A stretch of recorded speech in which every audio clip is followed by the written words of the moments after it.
The glass shattered against her shoulder, beer soaking through her flannel shirt, as laughter erupted around her. Vera Mitchell didn't flinch. She'd been hit by worse than cheap alcohol and cheaper insults. But when the leader grabbed her collar and sneered, "Strip her, boys. Let's see what this mouse is hiding," something shifted in the air. The torn fabric revealed ink that made 30 armed men freeze an eagle globe and anchor with Ghost 7 Kandahar 2019 etched beneath.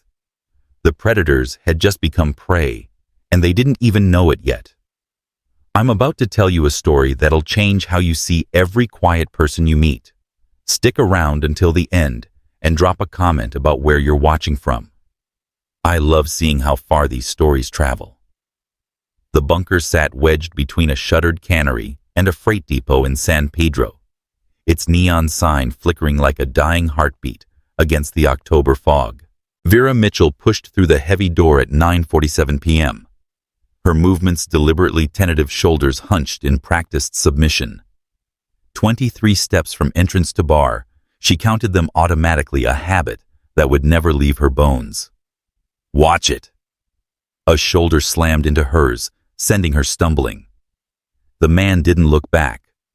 Just joined his friends at a corner table where cigarette smoke hung thick despite California laws. Vera steadied herself against a bar stool, mapping the room in her peripheral vision. 3 exits, main door, kitchen, access emergency door painted shut. 2 windows, both with security bars. 47 occupants, 12 of them problems, 3 definitely armed. Jake Morrison worked the bar with practiced ease, his movements too precise for a civilian, his eyes tracking every patron while maintaining easy conversation. When Vera approached, he barely glanced at her torn jeans and faded flannel. "What'll it be?" "Just water, please." Her voice came out small, apologetic. Someone snorted behind her. "Water. This ain't a library, sweetheart." She turned halfway, keeping Jake in her periphery. The speaker lounged against the pool table, his leather jacket too new, his Russian prison tattoos too visible. Alexei Vulov, though his crew called him Derek here. She'd memorized his file: 8 years, Spetsnaz, dishonorable discharge, 3 murders the FBI couldn't prove. "I'm sorry, I just..." Vera let her words trail off, fumbling for her wallet with shaking hands that weren't really shaking at all. "She's sorry," Vulov mimicked in a high pitch. His crew laughed, 6 men, all with the same hungry look, all with telltale bulges under their jackets. "Maybe buy a real drink, Day, or maybe you're too good for us." Vera's breathing shifted imperceptibly. 4 counts in 4 counts, hold 4 counts out. Combat breathing, invisible to everyone except Jake, whose hand had drifted toward the bar's underside.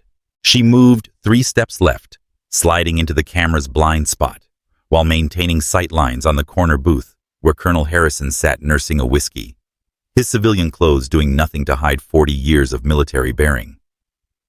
"I'll have a beer," she said quietly, pulling out crumpled bills. "Beer." Vulov pushed off the table, his movements predatory. "The mouse wants beer. Sergei, get the lady a beer." The bottle came flying. Vera could have caught it, could have snatched it from the air and driven it through Sergei's orbital socket in one motion. Instead, she let it hit her shoulder, glass exploding, beer soaking her shirt. She gasped, stumbled, played the victim perfectly. The laughter was deafening. Clumsy mouse. Vulov stepped closer, his breath reeking of vodka and violence. "Maybe we teach you to catch." Around them, regular patrons shifted uncomfortably. Tom O'Brien, Silver Star recipient, Vietnam, 71, half rose from his seat before his wife touched his arm. 3 construction workers near the door exchanged glances but stayed seated. The trap needed everyone to believe the lie a little longer. Vera counted heartbeats. Vulov's elevated, Jake's steady. Harrison's watching. Her medical kit pressed against her lower back. Hemostatic agents, chest seals. Trauma shears. Tools for saving lives after taking them. The weight was familiar, comforting. Please, I don't want trouble. She backed toward the wall, a mouse seeking corners. But she chose her corner carefully structural support beam on the left clear firing lines, no civilians in the immediate blast radius if things went loud. Trouble. Vulov grinned, gold teeth glinting. We're not trouble. We're teachers. Teaching respect. His hand shot out, grabbing her collar. The fabric held for a moment before tearing, revealing the hint of ink beneath black and gold partially visible. Vera hunched forward, trying to cover it, but Sergei had moved behind her. What's this? The mouse has pictures. Vulov's eyes sharpened. Show us. Please don't. I said show us. He yanked harder, tearing the shirt further. The room's energy shifted like a pressure drop before a storm. The eagle globe and anchor emerged first, the Marine Corps emblem etched in painful detail across her shoulder blade. Below it, in precise military script, Force Recon, Ghost, 7 Kandahar, 2019. Silence. Then from the construction workers' table, holy shit, that's the Reaper. O'Brien finished, his voice carrying decades of recognition. The Reaper of Kandahar. Vulov's hand was still on her collar, but his grip had loosened. Behind him, Sergei stepped back involuntarily. The temperature in the room seemed to drop 10 degrees. Vera straightened slowly, her entire posture transforming. The hunched shoulders squared. The frightened eyes went cold. When she spoke, her voice had dropped an octave, steady as a flat line. 3 seconds to remove your hand, Alexei. Or should I call you by your real name, Alexei Dmitrievich Vulov, formerly Major Vulov of the 45th Spetsnaz Regiment, discharged for selling weapons to Chechen rebels. His hand jerked back like he'd touched a live wire. She continued, turning slowly to face each of his crew. Sergei Volkov, wanted in 3 countries for human trafficking. Dmitry Petrov, 2 murders in Moscow, 1 in Berlin. Should I continue? You're lying. Vulov snarled, but sweat beaded on his forehead. You're just some... I'm exactly who that tattoo says I am. Vera's stance shifted subtly, weight, balanced hands loose, but ready. Ghost 7. 13 confirmed kills in Kandahar alone. You want to know why they called me the Reaper? From the corner booth, Harrison stood. His movement drew every eye. Because death was too quick, he said, his command voice filling the space. She kept them alive long enough to give up their whole network first. The maglocks engaged with a mechanical thunk that echoed through the suddenly silent bar. Every exit sealed. The lights flickered once a signal. Vulov went for his gun. Vera moved like water finding its course, inevitable fluid devastating. Her palm strike caught his wrist, redirecting the draw. Her knee found his solar plexus. As he doubled over, her elbow dropped onto his spine. 3 moves, less than 2 seconds. The gun clattered across the floor. Nobody move! Sergei had his weapon out, pointing it at Vera's head with shaking hands. She looked at him with something almost like pity. Safety's still on Sergei. He glanced down instinctively. She crossed the distance between them in a heartbeat, her hand closing over his, controlling the weapon. A twist, a pressure point, and he was on his knees, weaponless. Everyone down now!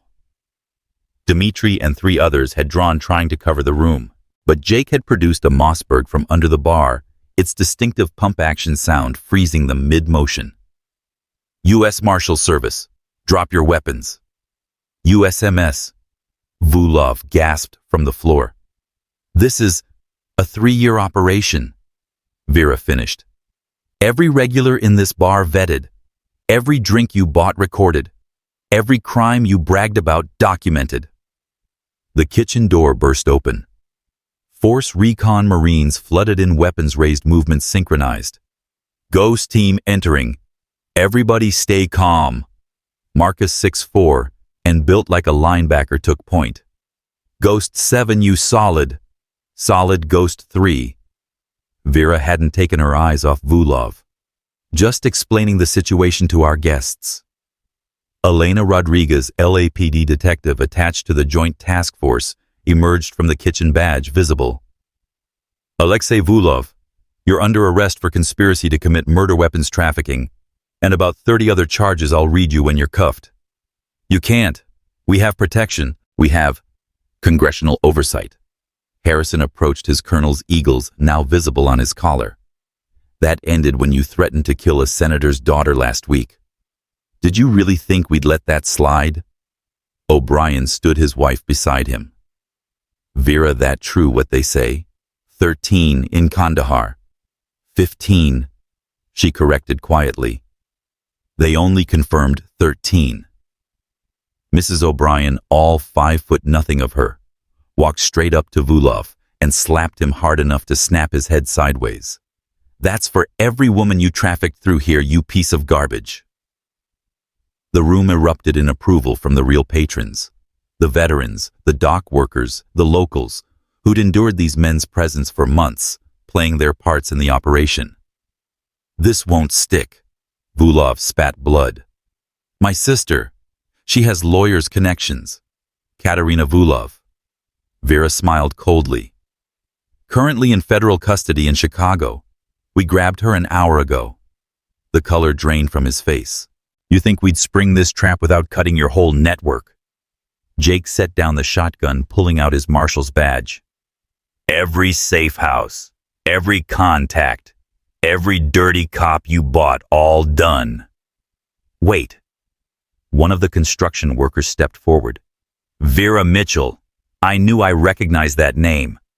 You're Sarah Mitchell's sister. Lance Corporal Mitchell, KIA in Helmand. Vera's composure cracked for just a moment. Yes. She saved my son's squad. Held the position for 3 hours after taking shrapnel. He extended his hand. Thank you for your service, both of you. She shook it, her grip firm. Around them, Force Recon was processing the suspects, zip ties, searches, reading rights. Professional, efficient, almost gentle, despite what these men were. Why the elaborate setup? A regular asked. Why not just arrest them? Because arrest wasn't enough. Harrison answered. We needed their whole network. Every contact, every supplier, every buyer. Miss Mitchell volunteered to go undercover, knowing they'd target someone who appeared vulnerable. 3 years, Vera added.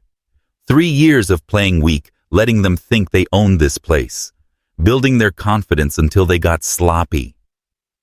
Sergei, cuffed on the floor, laughed bitterly. You think this matters? You cut one head, 2 grow back. The syndicate. Vulov kicked him. Shut up. But Vera had heard enough. The syndicate. Weapons, drugs, human trafficking from Eastern Europe to the Pacific Rim. She crouched beside Vulov. You just confirmed it exists. Thank you. His eyes widened in horror at his mistake. Rodriguez is already on a plane to D.C., Elena informed them, checking her phone. He flipped 20 minutes ago. Full immunity for everything on the syndicate. You said Rodriguez was solid, Dmitri shouted at Vulov. He was until Ghost 7 explained his options. Marcus grinned. She's persuasive like that. The power flickered again 3 times. Another signal. Brass is here, Jake announced. Everybody stay calm. The main door's maglocks disengaged. FBI, ATF, and DEA agents entered each team, taking custody of specific suspects. The operation had been massive, coordinated across multiple agencies, all hidden behind the facade of a dive bar in San Pedro. Vera watched them process Vulov, his cursing in Russian growing more creative. She'd understood every word, of course, another skill they didn't know she had. Ghost 7. A young Marine approached, nervous. Command wants you to know Ghost 8 just checked in from Bangkok. The package is secure. She nodded. Tell them I'm coming. Bangkok. Harrison raised an eyebrow. The syndicate's eastern hub. We've been tracking their operations for months. She pulled on a jacket someone offered, covering the tattoo that had changed everything. This was just the first domino. You're going dark again. It's what I do. She paused at the door, looking back at the room at the veterans who'd stood with her, the locals who'd trusted the operation, the agents still processing scene. But first there's something else. She walked to the wall, where military memorabilia hung patches, photos, flags. From her pocket, she pulled out a photo of Sarah Mitchell, in dress blues, young and proud. Jake, you mind? Not at all. He took the photo, found a spot between a Purple Heart display and a Marine Raiders patch. She belongs here. O'Brien started clapping. Others joined. Soon the whole bar, except the suspects, was applauding. Vera stood rigid, uncomfortable with the attention, but understanding its necessity. The Reaper of Kandahar, someone whispered with awe. Just a Marine, she corrected. Doing the job. Her phone buzzed. She read the message, her expression darkening. What is it? Harrison asked. Bangkok. Something's wrong. Ghost 8 missed her check-in window. Could be nothing. Operational security. She never misses check-in. Never. Vera was already moving toward the door. The syndicate knew we were coming. That's impossible. This operation was compartmentalized. Then we have a leak. She stopped, turned back to face Harrison. Colonel locked down everyone with clearance. Nobody talks to anybody until I signal. You think it's that serious? Instead of answering, she pulled out her phone, showed him the last message from Ghost 8. Compromised. They knew. Trap. Harrison's face went pale. Go. Go now. Vera moved toward the door, then stopped one last time. She looked at Vulov, who was being loaded into a transport van. Alexei, she called out. He turned, hatred burning in his eyes. Your sister's name, Katerina. In Bangkok, she goes by another name, doesn't she? His silence was answer enough. The White Spider, Vera said quietly. Your sister is the White Spider. The fear that crossed his face told her everything. The White Spider, the syndicate's lead assassin, responsible for killing 3 undercover agents in the last year. You sent us into a trap, she said, understanding flooding through her. This whole operation, you wanted to get caught, to draw us out. Vulov smiled, then blood still on his teeth. You think you won? This was just bait, Reaper. And you bit. The van door slammed shut on his laughter. Vera ran for her bike, a Kawasaki Ninja waiting in the alley. Marcus was already there with a go bag. Passport, cash, weapons, he listed. Clean phone. LAX to Bangkok military transport waiting. This was all planned, she said, not a question. From the beginning, they wanted to identify our ghosts. Marcus's expression was grim. Maria walked into a trap because of us. No, Vera corrected, kicking the bike to life. She walked into a trap because of me. The Reaper of Kandahar, they want me specifically. Why? She revved the engine, the sound echoing off the alley walls. Because 15 wasn't the real number in Kandahar. It was 23. And one of them was Katerina Vulov's husband. Marcus stepped back. Jesus, Vera. Tell Harrison to go dark. All ghosts immediate recall. Nobody moves until I signal. She pulled on her helmet. And Marcus, if I don't make contact in 72 hours, burn it all and run. No. Her voice was hard as steel through the helmet's speaker. Come get me. Because if I'm not calling in, it means they have me. And everything I know. She roared off into the night, leaving the bunker behind. But as she merged onto the 110 toward LAX, one thought kept circling they'd known. Somehow the syndicate had known exactly where to apply pressure, exactly which ghost to target. Ghost 8. Maria Santos wasn't just any operative. She was the one who'd trained with Vera Bled, with her in Afghanistan held Sarah Mitchell's hand as she died. This wasn't just an operation anymore. This was personal. The phone in her jacket buzzed. Unknown number, international prefix. She pulled over under an overpass, answered on speaker. "Hello, Reaper." The voice was female, accented, coldly amused. "I have your friend. You have 48 hours to come alone, or I start sending her back in pieces. Katerina. Please call me Spider. We're all professionals here. Maria better be alive. Yes. Unharmed. That depends on you." A pause. "Did you really think we'd let you hunt us without consequences? You killed my husband. Your husband was selling chemical weapons to terrorists. Details." The dismissive tone was chilling.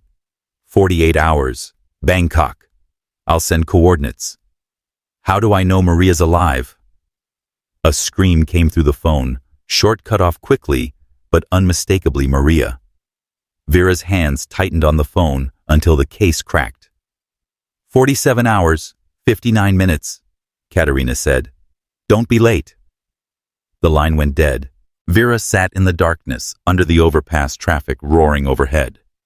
She thought about calling it in about following protocol, but protocol had been compromised. Someone inside had leaked the ghost program. She dialed a number from memory, one that wasn't in any file, wasn't on any server. Yeah. The voice was rough, tired. Bishop, it's Rook. Silence. Then, Jesus Christ, Vera. This line better be clean. Clean as dirt. I need an extraction package for Bangkok. Off books. That's a career ender if it goes wrong. It's a life ender if I don't try. They have Ghost 8. Bishop, retired CIA, now running a bar in Venice Beach, sighed heavily. The Syndicate. The White Spider specifically. Fuck. Vera, she's killed every operative who's gone after her. Then I'll be the first who doesn't die. Or you'll be the most famous corpse in the intelligence community. Another sigh. Marina del Rey, Slip 7. Boat's called Retirement Plan. There's a go bag in the hull. Everything you need. Bishop. Don't thank me. Just come back alive. And Vera. The spider doesn't just kill. She makes examples. Whatever you're walking into. I know what she does. Vera's voice was flat. I've seen her work. Then you know this is exactly what she wants. You alone walking into her web. Yes. And you're going anyway. Wouldn't you, if it was your partner? Bishop was quiet for a long moment. There's something else in that boat. Something I kept from the old days. You'll know it when you see it. The call ended.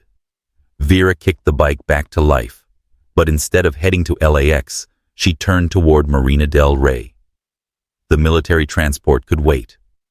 If she was walking into the spider's web, she'd do it properly armed. As she rode through the LA night, she thought about Sarah. About that last day in Helmand, the rockets coming in, Sarah pushing 3 Marines into cover before taking the hit herself. Vera had held her as she died, promised to keep fighting to make it mean something. Now Maria was in enemy hands because of that promise. The marina was quiet, fog rolling in off the Pacific. Slip 7 held a nondescript fishing boat, exactly the kind of thing a retired spook would own. The go bag was where Bishop said it would be, along with something wrapped in oilcloth. She unwrapped it carefully. A Reaper drone control tablet, military grade with satellite uplink. Bishop, she thought, you beautiful bastard. She wouldn't be going in alone after all. She'd have eyes in the sky, Hellfire missiles on standby. The spider expected the Reaper of Kandahar. She'd get exactly that.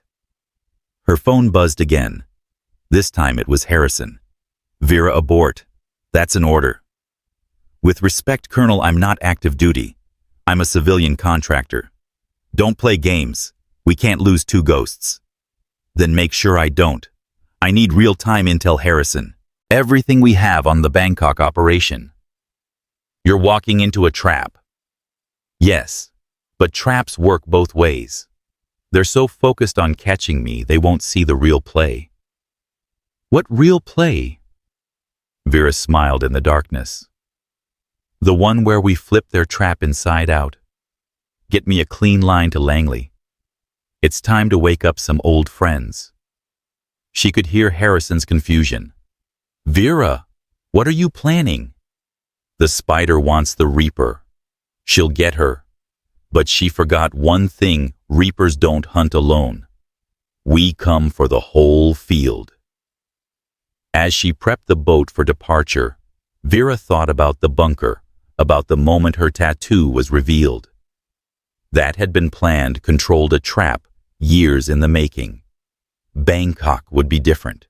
Bangkok would be chaos. And in chaos, a ghost could become anything, even death itself.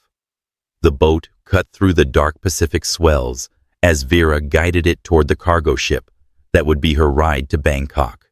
3 miles offshore. No lights except the stars and the distant glow of LAX. She'd made this kind of transfer before, always at night, always alone, always with the kind of cargo that couldn't go through customs. Her satellite phone crackled to life. Rook, this is King. She recognized the voice immediately. Director Samuel Hayes, CIA Southeast Asia Division. Another ghost from her past. King, I thought you were dead. Disappointing my enemies since 1987. Bishop said you need an assist. The White Spider has Ghost 8. I know. We've been tracking the situation. Vera, there's something you need to know about Bangkok. The Spider isn't working alone. The cargo ship's lights appeared ahead, a rust bucket registered in Liberia, but actually owned by the agency. Vera cut the engine, letting momentum carry her toward the ladder they dropped. Go on. She's partnered with someone called the Eagle. We don't have a real name, just intercepts suggesting they're American, possibly inside our own intelligence community. Vera grabbed the ladder securing the boat. The leak. Has to be. Whoever this Eagle is, they've been feeding the syndicate information for at least 2 years. Every blown operation, every dead asset it traces back. She climbed quickly, her go bag slung across her back. The deck crew didn't look at her, didn't acknowledge her existence. Ghost protocol, she was never here. Why Maria? She asked once she was aboard. Why grab Ghost 8 specifically? Because of you, Vera. The Spider's been studying you since Kandahar. She knows Maria trained with you, fought with you. She knows exactly how to draw you out. A crew member handed her a key without making eye contact. Cabin 47 below deck. She'd have 12 hours until the transfer to a black flight out of international waters. There's more, Hayes continued as she found her cabin. We intercepted communications suggesting the syndicate is planning something big. Bangkok is just the first move. How big? They're calling it the Harvest. Best we can tell, they're planning to eliminate every undercover asset in Southeast Asia in a single coordinated strike.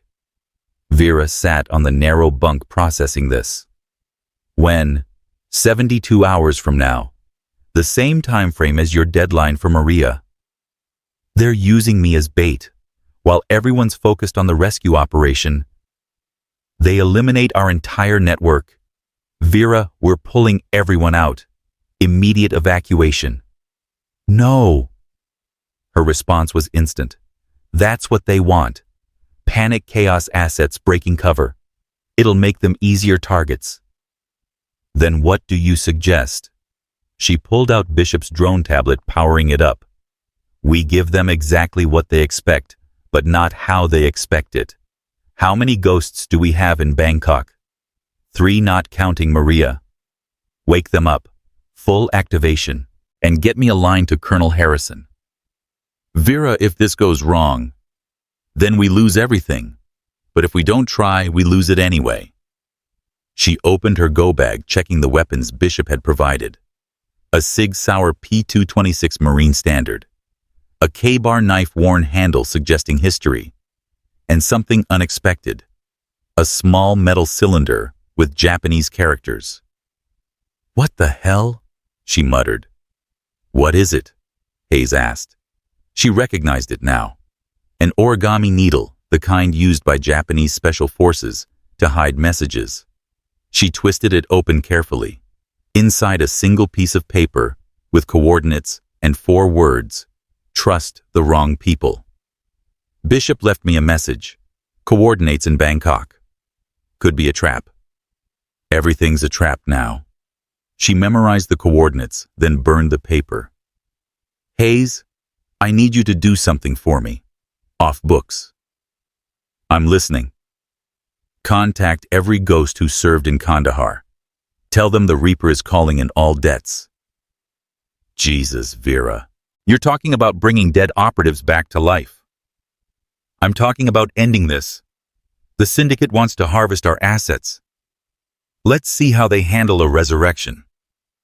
The ship's engines rumbled beneath her feet as they headed for deep water. Through the porthole, she watched Los Angeles fade into darkness. Somewhere ahead, Maria was suffering because of her. The white spider was spinning her web, and the eagle, whoever they were, was watching everything from inside their own house. Her phone buzzed.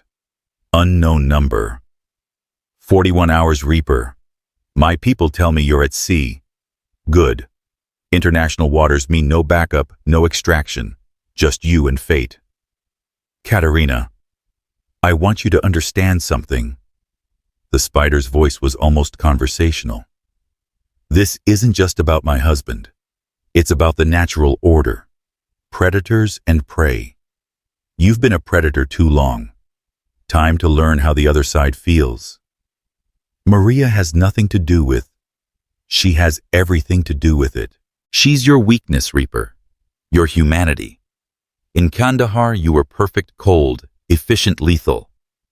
Then your sister died and you became something else. Something vulnerable. Vera's hand tightened on the phone. If you've read my file, I've read more than your file. I've read your emails to Maria. The ones where you talk about quitting, about finding peace. How touching. The Reaper wants to be human again. The violation of it accessing personal communications burned through Vera's chest. But it also told her something crucial. The Eagle had deep access, deeper than just operational files. 40 hours, 53 minutes. Katerina continued. Oh, and Vera, your friend has something she wants to say. Maria's voice came through strained but defiant. Vera, don't come. It's a trap. They have... The sound of impact, flesh on flesh. Maria's sharp intake of breath. That's enough sharing, Katerina said. See you soon, Reaper. The line went dead. Vera threw the phone against the wall, watching it shatter. Control. She needed control. She forced herself to breathe 4 counts in, hold 4 counts out. Then she pulled out her backup phone and dialed Harrison. Colonel, I need a favor. You're supposed to be in the air. I'm 12 hours out. Listen, the Syndicate has someone inside, high level, code name Eagle. How high? High enough to read personal communications between ghosts. High enough to know our operational patterns. Silence. Then, that's impossible. That would require Sigma clearance. How many people have Sigma clearance? 7. The director, deputy director, 4 section chiefs, and... Harrison stopped. And me. Vera let that hang between them. Colonel, I need you to do something without telling anyone. Can you access the Sigma logs? See who's been pulling ghost files. That's... Vera, if I get caught. If you don't, we're all dead anyway. The Harvest Harrison. They're going to kill everyone. Give me an hour. The ship rolled through a heavy swell. Vera steadied herself, then opened the drone tablet. The satellite connection was weak but stable. She logged in using codes that technically didn't exist anymore from a program that had officially been shut down. The display lit up. 3 Reaper drones were within range of Bangkok, loitering at 40,000 feet. She could have them over any target in minutes. A knock at her door interrupted her planning. She drew the SIG, approached carefully. "Package for cabin 47, a voice said in accented English. She opened the door a crack. A Filipino crew member stood there with a sealed diplomatic pouch. "I wasn't expecting. From your friend in Venice." He handed it over and disappeared down the corridor. Inside the pouch, a new passport, credit cards, and a photograph. She recognized it immediately. The dive bar in Kandahar, where she and Maria had spent their last night before the operation that would earn Vera her nickname. They were laughing in the photo, young and invincible, not knowing that within 48 hours, Sarah would be dead, and everything would change. Bishop had written on the back, "Remember who you were before you became what you are." Her sat phone rang. "Hayes. Vera, we have a problem. One of our Bangkok ghosts just went dark." "Who?" "Ghost 12, Michael Chen. His tracker went offline 30 minutes ago. The harvest is starting early. Or they're clearing the board before you arrive. Vera, I'm ordering the evacuation." "Wait, just give me time. How long until I can transfer to the black flight?" 6 hours. Then in 6 hours you can evacuate, but not before." "Why?" She looked at the photograph again, at Maria's smile. "Because I'm going to flip this whole thing. The spider thinks she's hunting me, but spiders are predictable. They always return to their web. Meaning, I know exactly where she'll be. Bishop's coordinates. They're not random. It's the building where her husband died. She's going to kill Maria and me in the same place I killed him." "That's insane." "No, it's poetic. And poetry is weakness. She's letting emotion drive her tactics. That's how I'll beat her." "And the eagle?" "Harrison's working on that." She paused. "Hayes, if this is my last communication, don't. Tell Bishop his bar tab's cleared." Hayes actually laughed. "Vera, you don't have a bar tab. I will after this." The transfer came exactly on schedule. A helicopter materialized out of the darkness, no lights, no markings. Vera climbed the rope ladder. They dropped her gear bag heavy on her back. The crew chief helped her in, handed her a headset. "Flight time to Bangkok 8 hours. We'll be refueling mid-air." She nodded, strapping in. As the helicopter banked toward the west, she pulled out the drone tablet again. The building where Katerina was waiting. She knew it well. A abandoned hotel on the edge of the city, 15 stories of decay and bad memories. She'd tracked Alexei Vulov's husband there 2 years ago, found him in the penthouse with enough sarin gas to kill thousands. The kill had been clean suppressed shot from 800 meters, but what came after hadn't been. The sarin had leaked, forcing an evacuation. 17 people had been hospitalized. The Thai government had covered it up, but the families knew. They knew the Reaper had brought death to their doorstep. Her phone buzzed.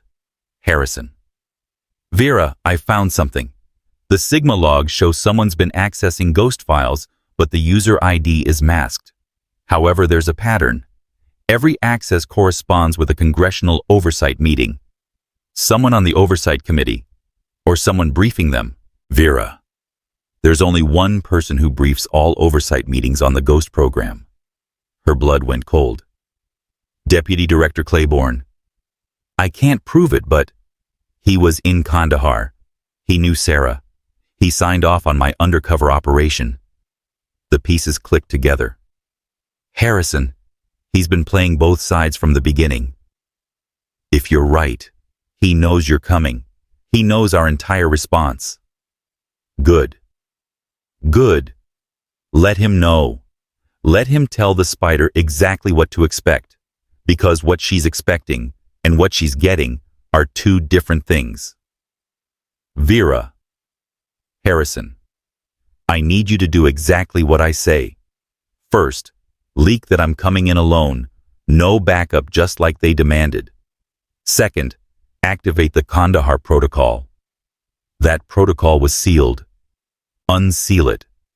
Everyone who served with me, everyone who survived that op, wake them up. Tell them Ghost 7 is calling the reunion. They're scattered across the globe. Most are officially dead. The dead rise when needed. Trust me on this. The helicopter flew through the night, chasing the darkness toward Bangkok. Below, the Pacific stretched endless and black. Vera closed her eyes, but she didn't sleep.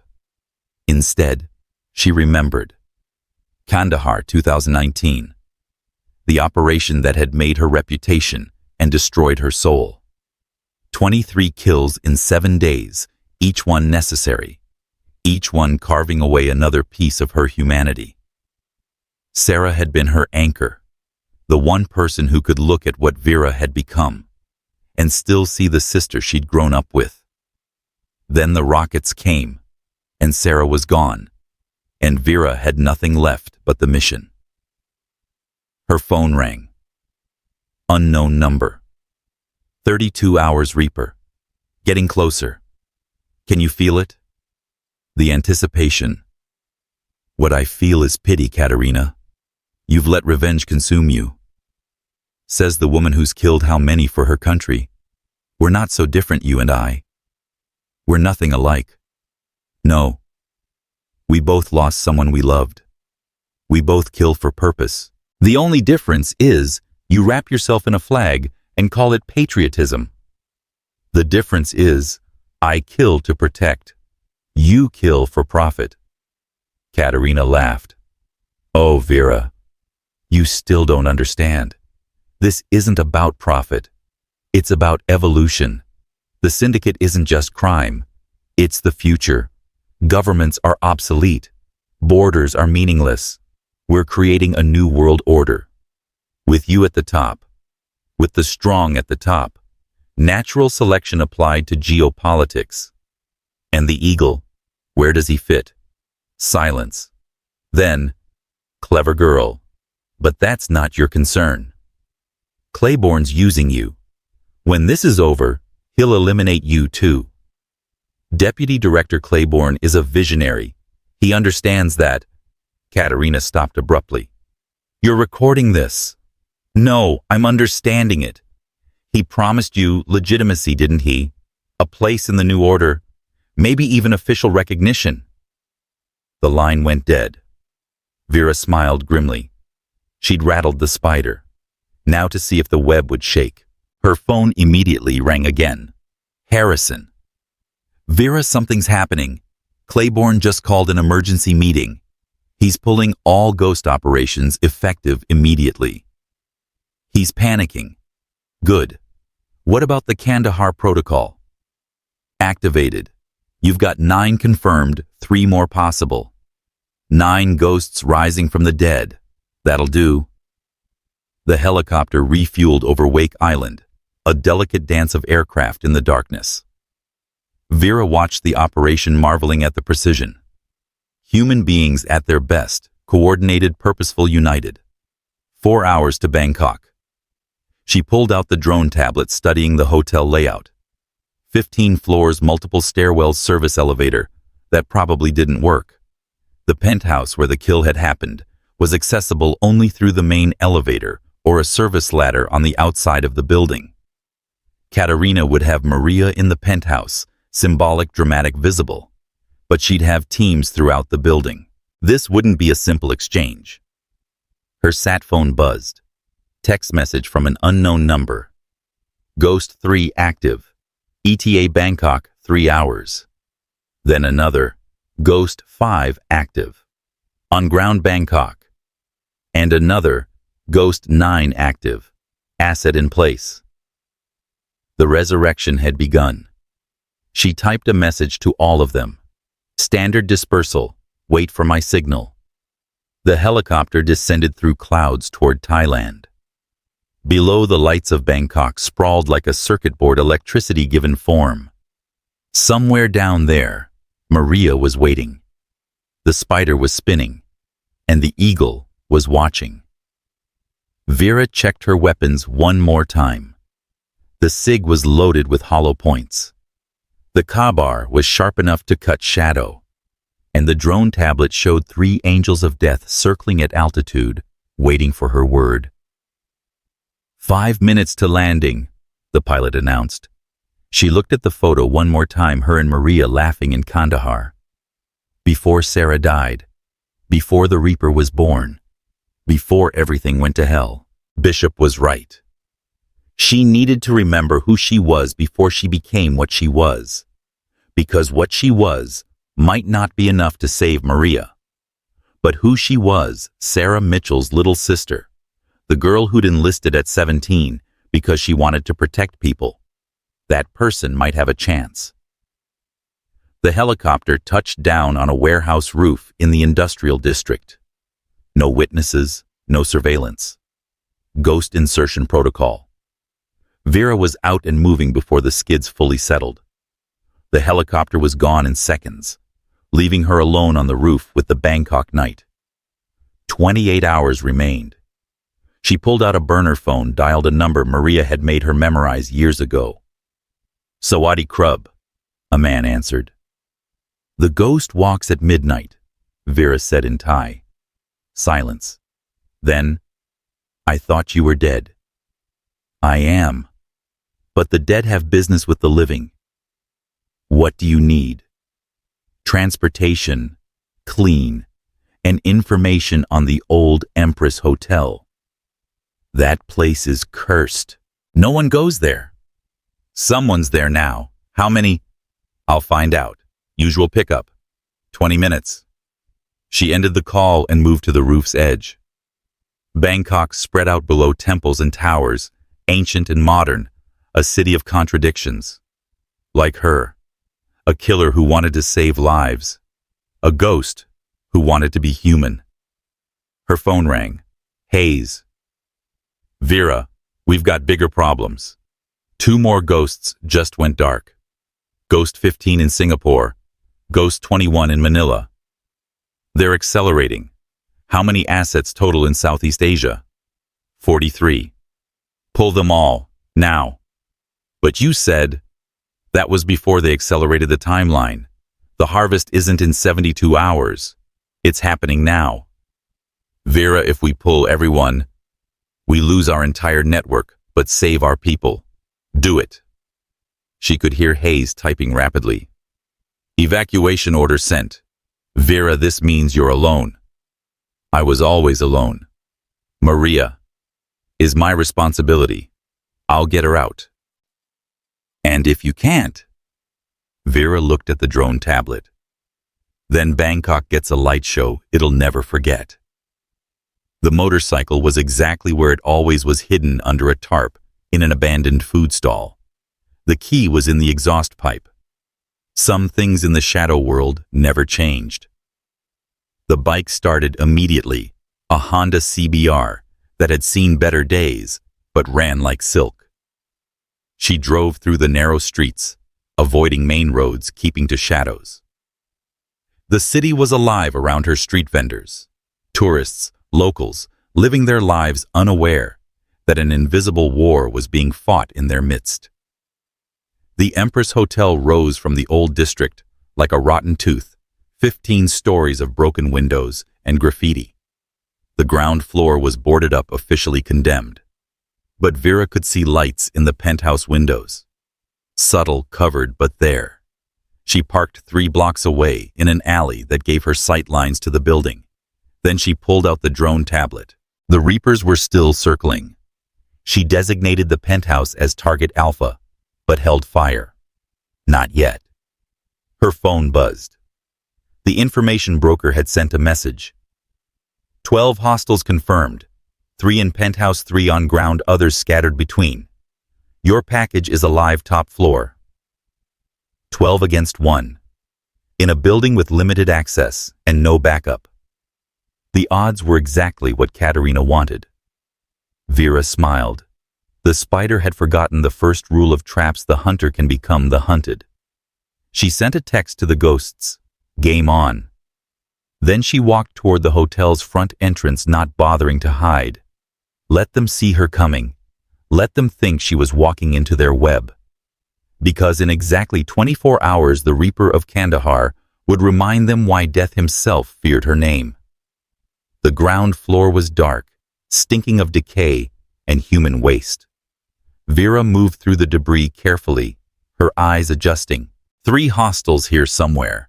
She could feel them, that particular tension in the air when predators waited. Her phone rang, echoing in the darkness. 24 hours, Reaper. I see you've arrived. I want proof of life. So demanding. Very well. Maria's voice weak but alive. Vera, there's... Cut off again. Satisfied. Now the rules. You come up alone. Any sign of backup, she dies. Any trick, she dies. Any... Vera hung up and dialed another number. Harrison answered immediately. Vera, put me through to Claiborne. What, Vera? You can't. Do it. Now. The line clicked, transferred. Then a smooth voice. Deputy Director Claiborne. Hello, Eagle. Silence. I know it's you, Vera continued. I know you've been feeding the syndicate information, and I know you're listening to this call, Katerina. Agent Mitchell. Claiborne's voice was carefully neutral. I don't know what you think. I think you sold out 43 assets for money. Or was it power? Doesn't matter. Here's what does matter. I have recordings. Every communication between you and the syndicate. Bishop was very thorough. You're bluffing. Am I? Should I play the one where you give them the safe house locations in Prague, or the one where you confirm the ghost program protocols? Another silence. Here's the deal, Vera said.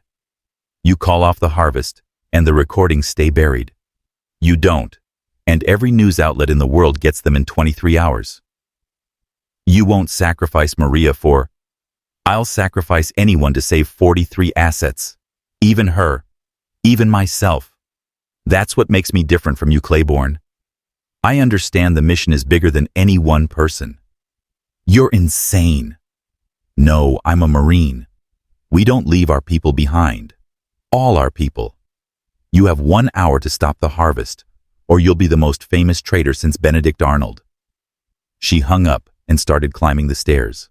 3rd floor, she met the first hostile.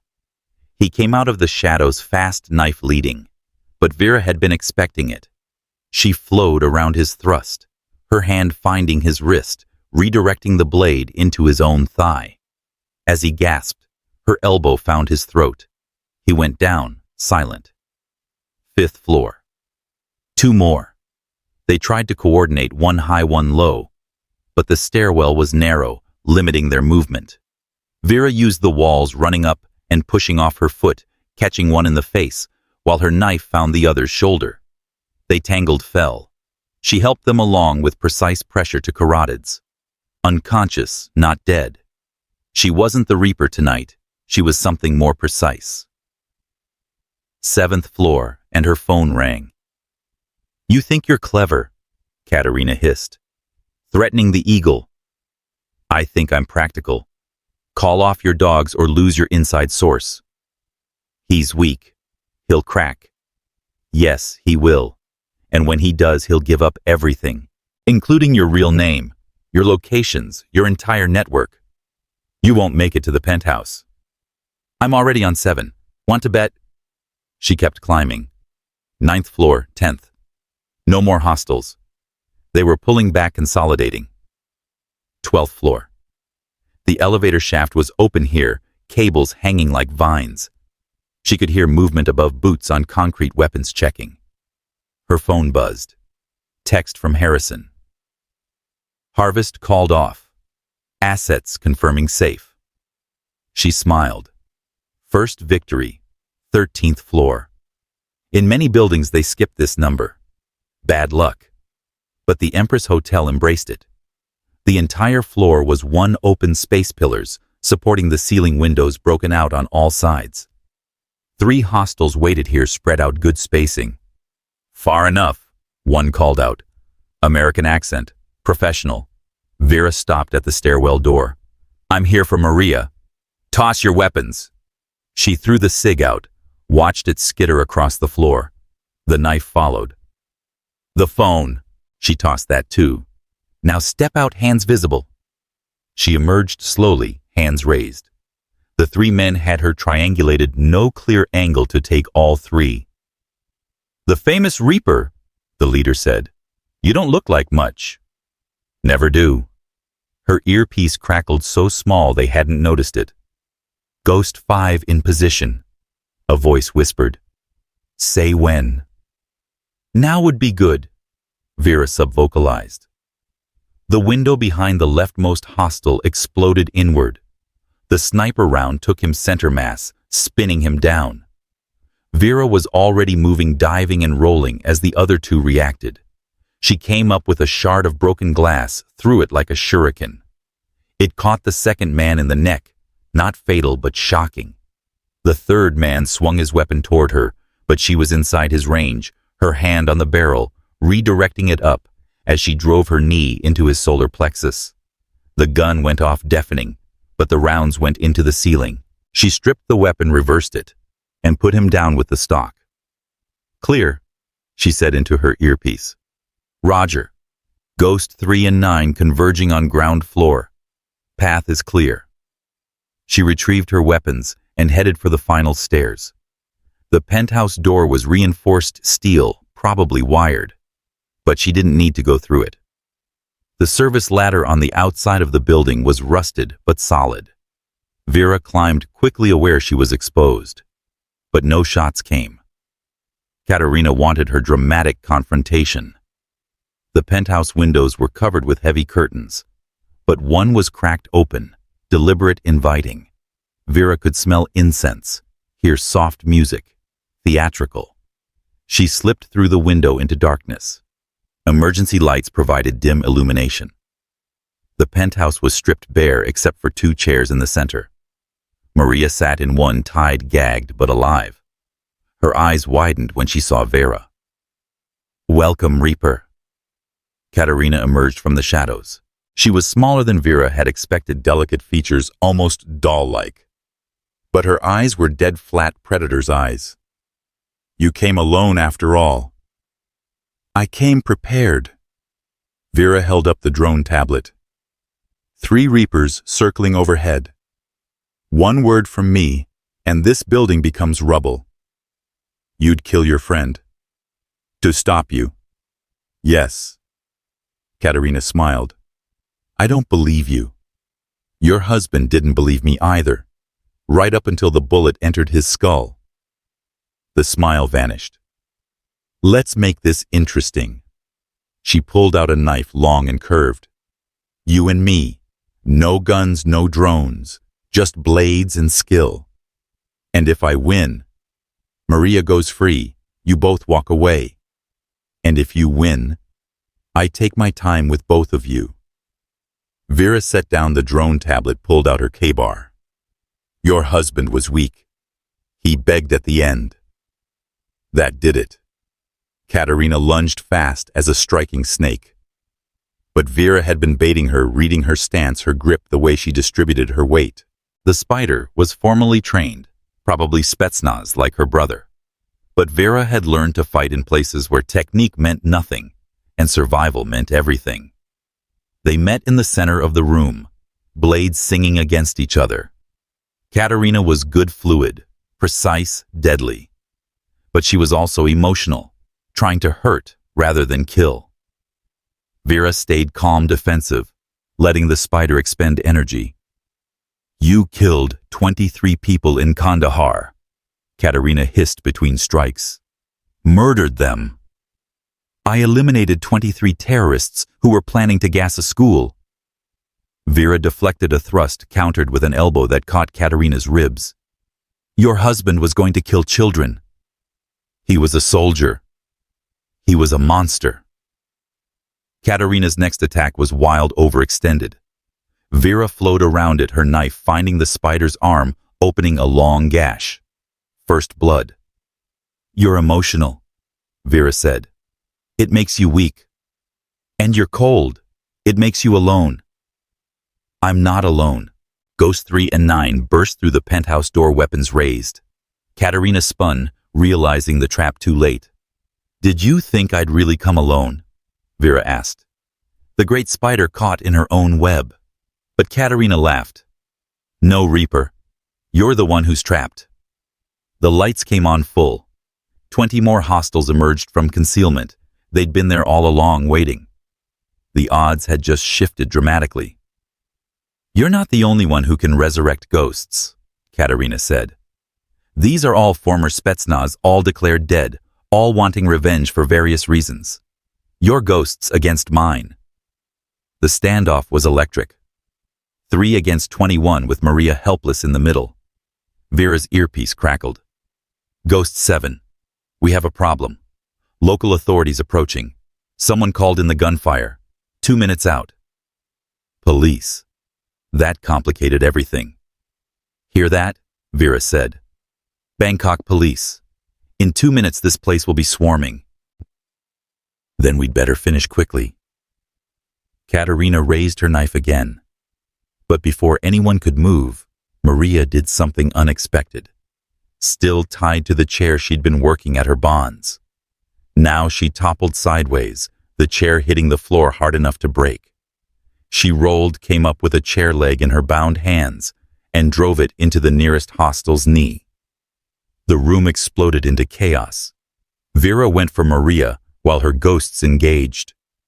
The penthouse became a battlefield, controlled violence, professional killers doing what they did best. She cut Maria's bonds, pulled her toward the window. "Can you repel?" "Do I have a choice?" They went out the window as police sirens reached the building. Behind them, the firefight continued. Vera could hear Ghost 3's disciplined 3-round bursts, Ghost 9's methodical advance. They rappelled down 2 floors before swinging into a broken window. The building shook as an explosion rocked the penthouse. Someone had used grenades. "This way!" Maria gasped, limping but mobile. They ran through the abandoned hotel, hearing pursuit behind them. Police were entering below, adding another layer of chaos. They needed to disappear fast. The service tunnel in the basement was exactly where Maria remembered it. She'd scouted the building before being captured. They crawled through darkness and debris, emerging in an adjacent building's parking garage. A car waited, Ghost 5 behind the wheel. "Go, go, go." They peeled out as police surrounded the Empress Hotel. In the distance, smoke rose from the penthouse. The drone tablet in Vera's hand showed the Reapers still circling unused. "Is it over?" Maria asked. Vera checked her phone. A message from Harrison. "Claiborne arrested. Full confession. 43 assets confirmed safe." "Yeah," she said. "It's over." But as they drove through the Bangkok night, another message came through. Unknown number. "This isn't finished, Reaper. The Eagle was weak, but the Syndicate is strong. We'll come for you. Both of you." Vera deleted it without responding. Let them come. The Reaper of Kandahar had evolved past just being death. She was something more now, a protector, a guardian, a ghost, who chose to fight for the living. Maria leaned against her shoulder, exhausted but alive. In the front seat, Ghost 5 navigated through the city toward the extraction point. Behind them, the Empress Hotel burned, taking its ghosts with it. "Vera," Maria said quietly. "Thank you. Marines don't leave Marines behind. Is that all we are, Marines?" Vera thought about the photo about that night in Kandahar, before everything changed. About Sarah, about choices, about the price of becoming a weapon. "No," she said finally. "We're family." The car disappeared into the Bangkok traffic, 3 ghosts vanishing into the night. Somewhere Katerina was probably alive, probably planning revenge. Somewhere the Syndicate was regrouping. Somewhere there were more battles to fight. But tonight, Vera Mitchell had saved her people. All of them. The Reaper could rest for now, until the next time darkness called her name. The safe house was 12 kilometers outside Bangkok, a compound that officially didn't exist on any map. Ghost 5 drove them through 3 different checkpoints, each one manned by assets who weren't supposed to be in Thailand. The resurrection of the Ghost network had created its own gravity, pulling operators out of retirement, out of hiding, out of their carefully constructed new lives. Maria winced as Vera cleaned the cuts on her wrists, where the zip ties had bitten deep.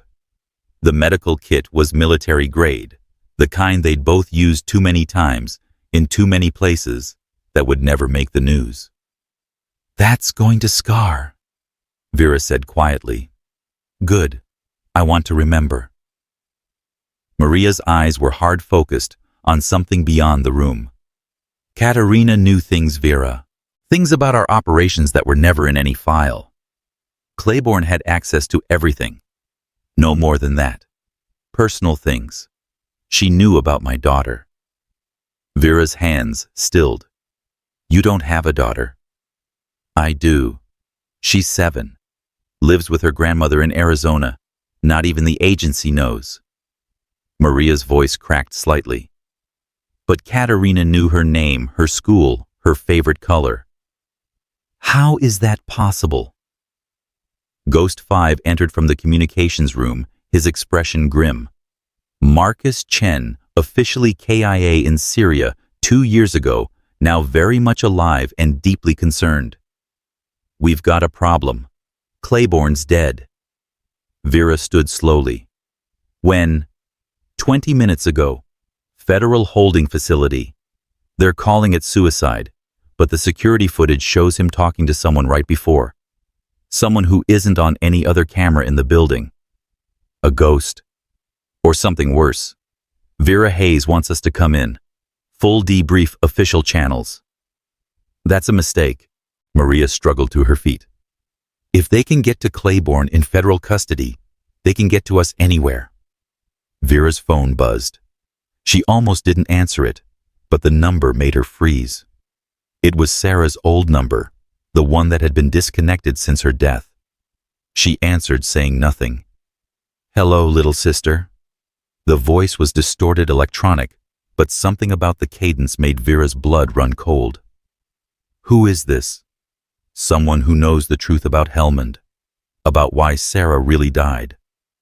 "Sarah died saving Marines from a rocket attack."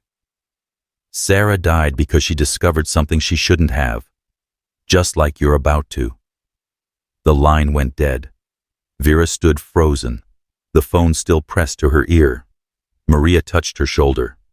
"Vera, someone just called me from Sarah's number. They said she didn't die how we thought." Marcus was already on his laptop, fingers flying across the keyboard. "That's impossible. That number's been dead for 2 years. There's no way to—" "Wait." His face paled. The call originated from inside Langley. From CIA headquarters. From the director's office specifically. But he's in Washington for the Claiborne situation. Vera felt the ground shifting beneath her feet.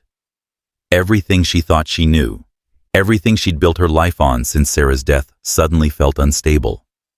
"We need to move," she said. "Now." They were packed and mobile in 3 minutes, a lifetime of training compressed into pure efficiency. 3 vehicles, 3 routes, 1 destination, the abandoned airfield 40 kilometers north, where a black flight waited. But as they drove through the pre-dawn darkness, Vera couldn't shake the feeling that they were being herded, guided toward something. The spider might be wounded, but spiders were patient. They could wait years for the right prey to stumble into their web. Maria rode with her Ghost 5 following in the chase vehicle. The Thai countryside blurred past rice paddies and temples, catching the first hint of sunrise. "Tell me about Helmand," Maria said. "The real story, not the official one." Vera's hands tightened on the wheel. Sarah's squad was on overwatch. Routine patrol, nothing special. Then the rockets came in. She pushed 3 Marines into cover, but couldn't make it herself. Took shrapnel to the chest, bled out before medevac arrived.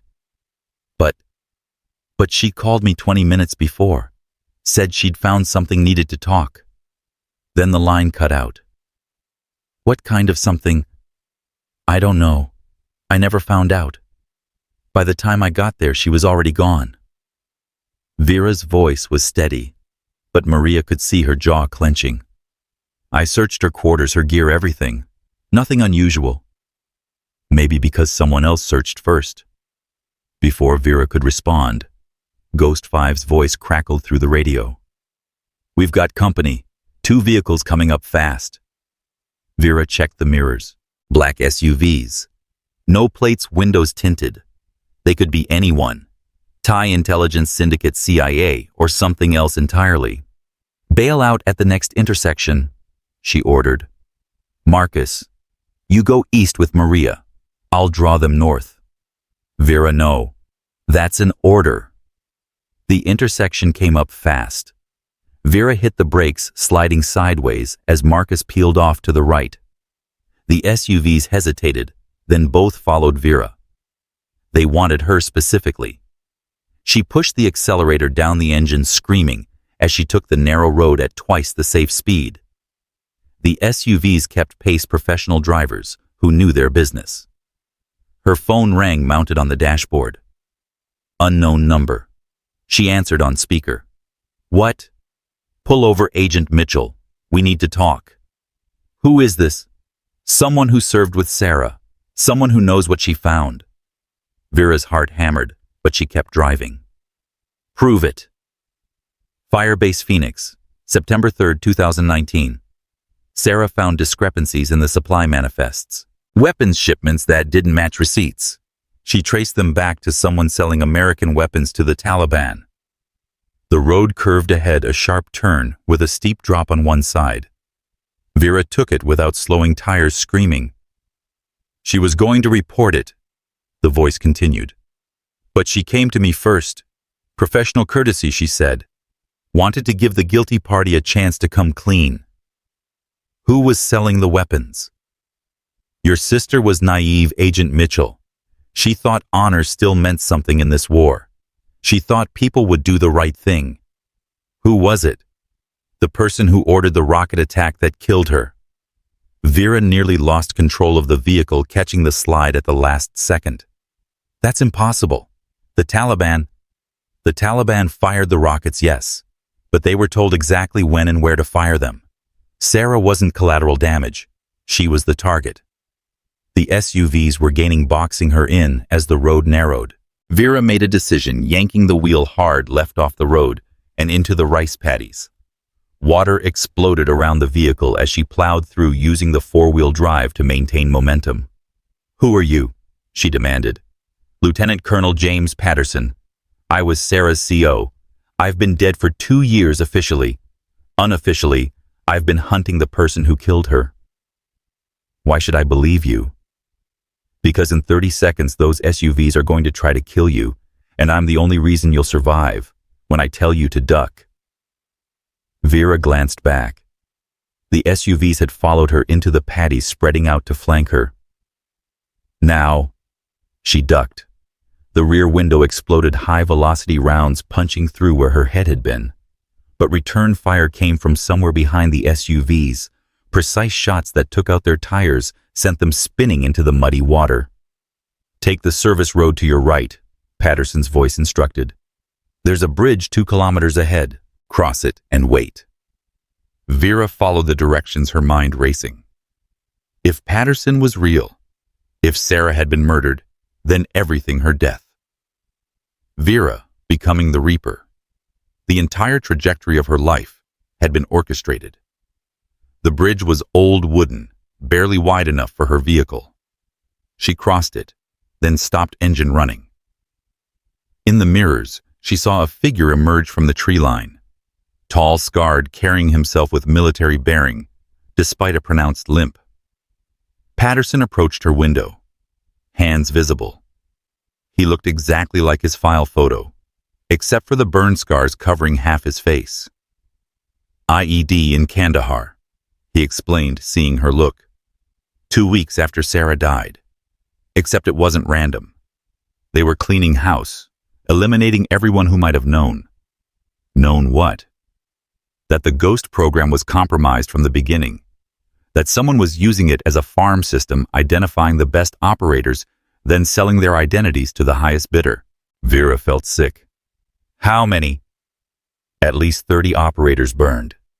Dead or turned. Patterson pulled out a tablet showing her photos. Faces she recognized, ghosts who died on missions that should have been clean. Sarah figured it out. She found the pattern. And they killed her for it. They killed her, tried to kill me, and would have killed you if you hadn't become too valuable. The Reaper of Kandahar. You became untouchable because you were too visible. Vera's phone buzzed. Maria. Where are you? Marcus is freaking out. She texted back. Safe, learning truth, stand by. There's more, Patterson said. The person running this, the real Eagle, it's not Claiborne. He was middle management, a cutout. Then who? Director Hayes. The name hit Vera like a physical blow. Hayes, who'd been helping her coordinating the rescue, supporting the ghost resurrection. That's why he wanted you all to come in, Patterson continued. Get all the ghosts in one place, eliminate everyone who might know the truth. But he helped save Maria, helped stop the harvest. Because Katerina went off script. She let emotion cloud her judgment, made it personal. Hayes couldn't afford that kind of attention. So he played helpful while positioning everyone for elimination. Vera's phone rang. Hayes. She looked at Patterson, who nodded. She answered. Vera, where are you? The extraction team is waiting. Had some car trouble. On my way. Good. We need to debrief immediately. I'm flying in personally to handle this. You're coming to Bangkok. Already in the air. This is too important for anyone else. The ghost program's future depends on getting this right. Understood. See you soon. She hung up, mind racing. He's coming here. Why? Because you're the last loose end. You and Maria and anyone else who might piece together what Sarah knew. Patterson pulled out a drive. Everything's on here. Sarah's investigation. My additions, 2 years of evidence. But it's not enough. We need Hayes to confess. How? The same way you got Katerina to reveal herself. Make him emotional. Make him make a mistake. Vera took the drive, feeling its weight despite its tiny size.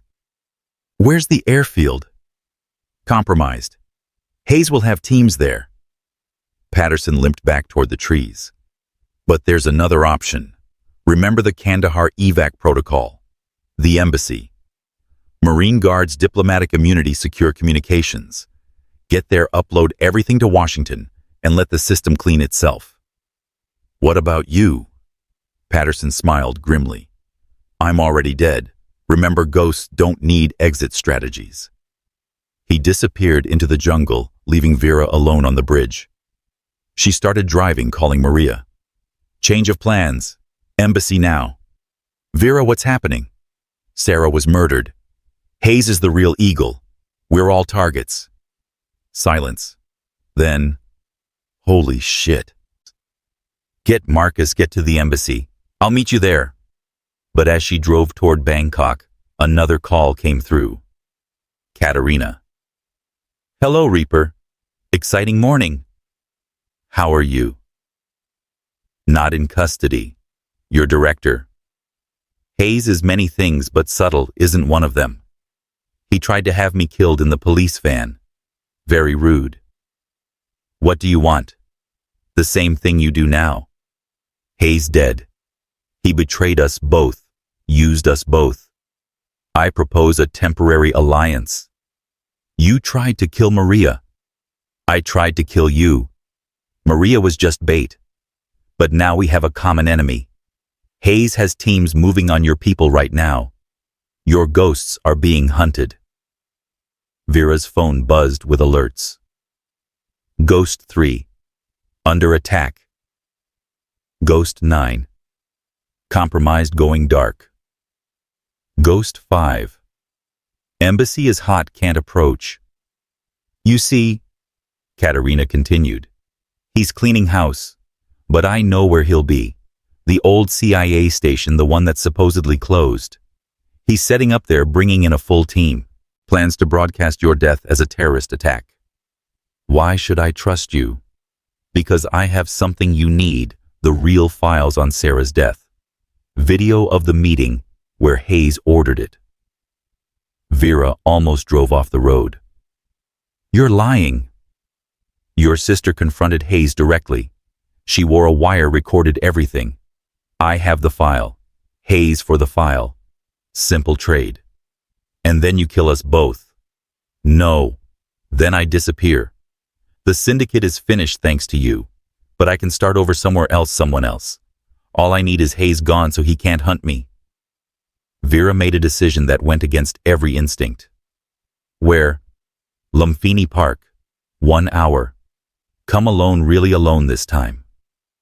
The line went dead. Vera pulled over, her hands shaking. Sarah had recorded her killer.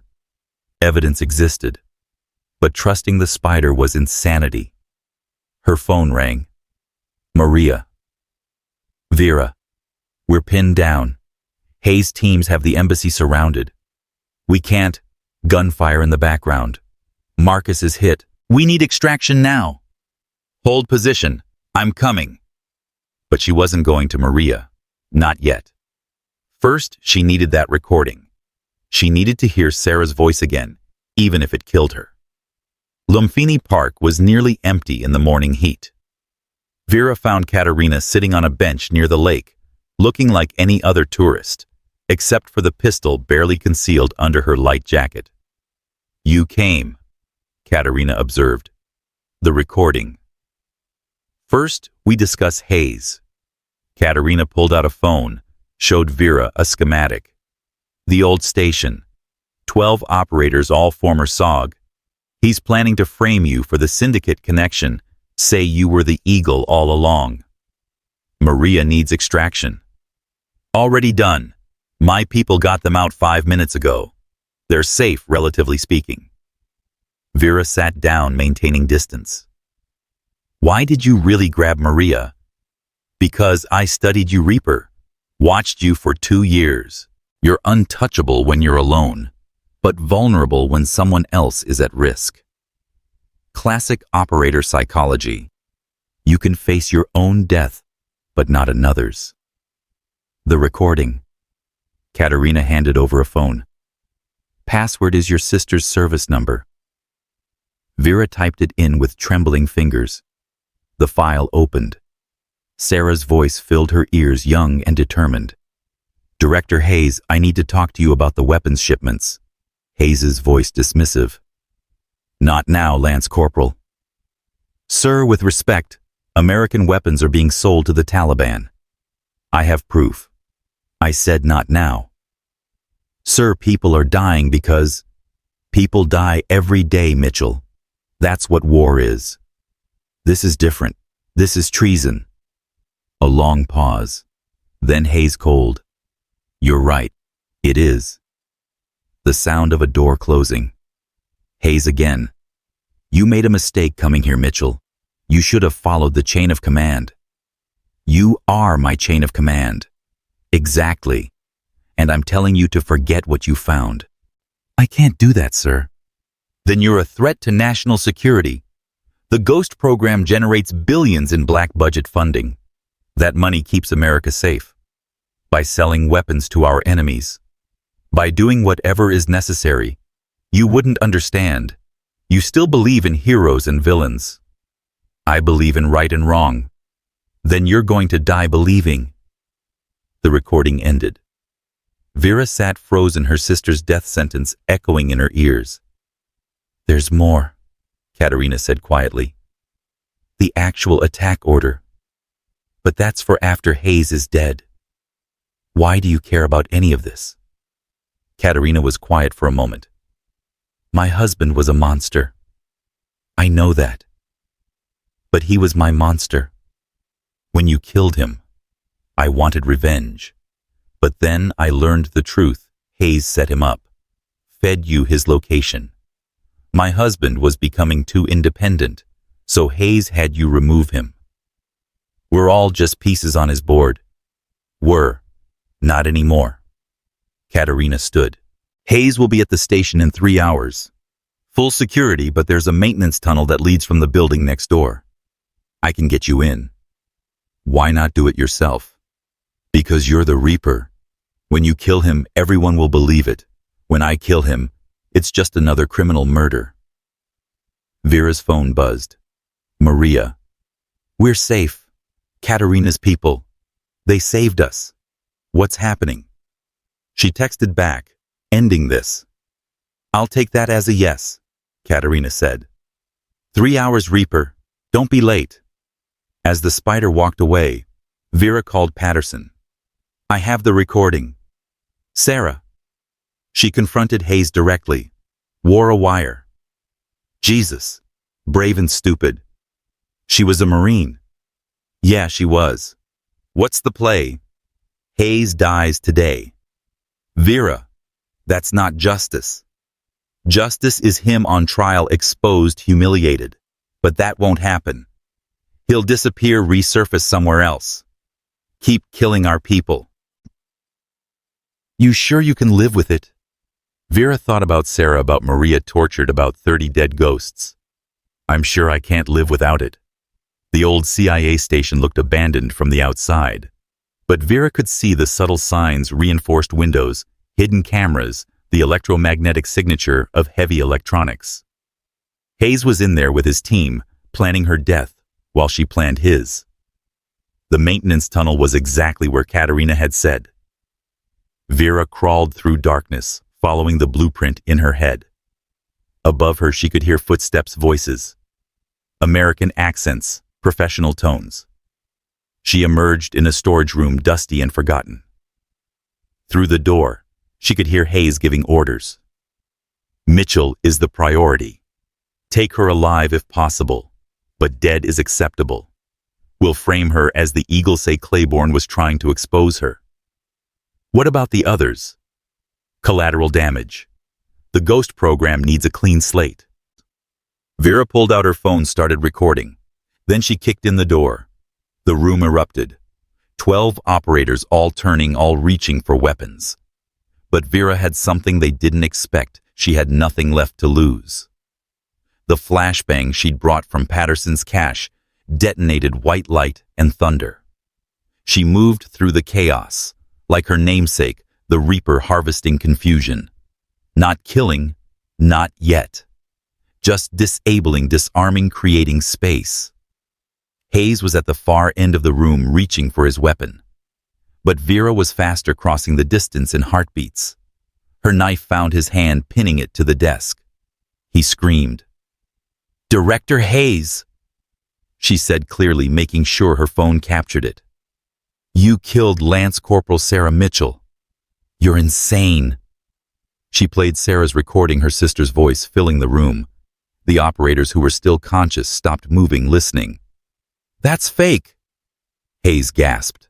Then you won't mind if I upload it to every major news outlet. You do that, the ghost program dies. Every operation exposed. Every asset burned. The program's already dead. You killed it when you started selling us out. I made us rich. I made America stronger. You made yourself rich. You made America weaker. She twisted the knife slightly. Say her name. What? My sister. Say her name. Sarah Mitchell. Say you killed her. Go to hell. Vera pulled out the drone tablet. See those 3 Reapers circling, one word from me, and this building disappears. Everyone in it gone, including me. You wouldn't. I'm the Reaper of Kandahar. I've killed more people than you've had hot meals. What's 12 more? Hayes looked around the room, saw his operators backing away, unwilling to die for him. Fine, he spat. I ordered Sarah Mitchell killed. She found out about the weapons sales, threatened to expose everything. And the ghost program. I've been selling identities for 5 years. 30 million in offshore accounts. The other ghosts who died. Necessary casualties. They were getting too close. Vera pulled the knife free, stepped back. Hayes clutched his bleeding hand, hatred burning in his eyes. "You've destroyed everything," he said. "No, I've set it free." She turned to the operators. "You heard him. You know what he is. Walk away now or be complicit." They filed out, none meeting her eyes. Soon only Vera and Hayes remained. "You going to kill me?" he asked. "No. You're going to prison. You're going to be exposed, humiliated, destroyed. Everything you built torn down." "You really think the system will let that happen? I have friends. Protection." "Had. Past tense." She showed him her phone. "This has been live streaming for the last 10 minutes.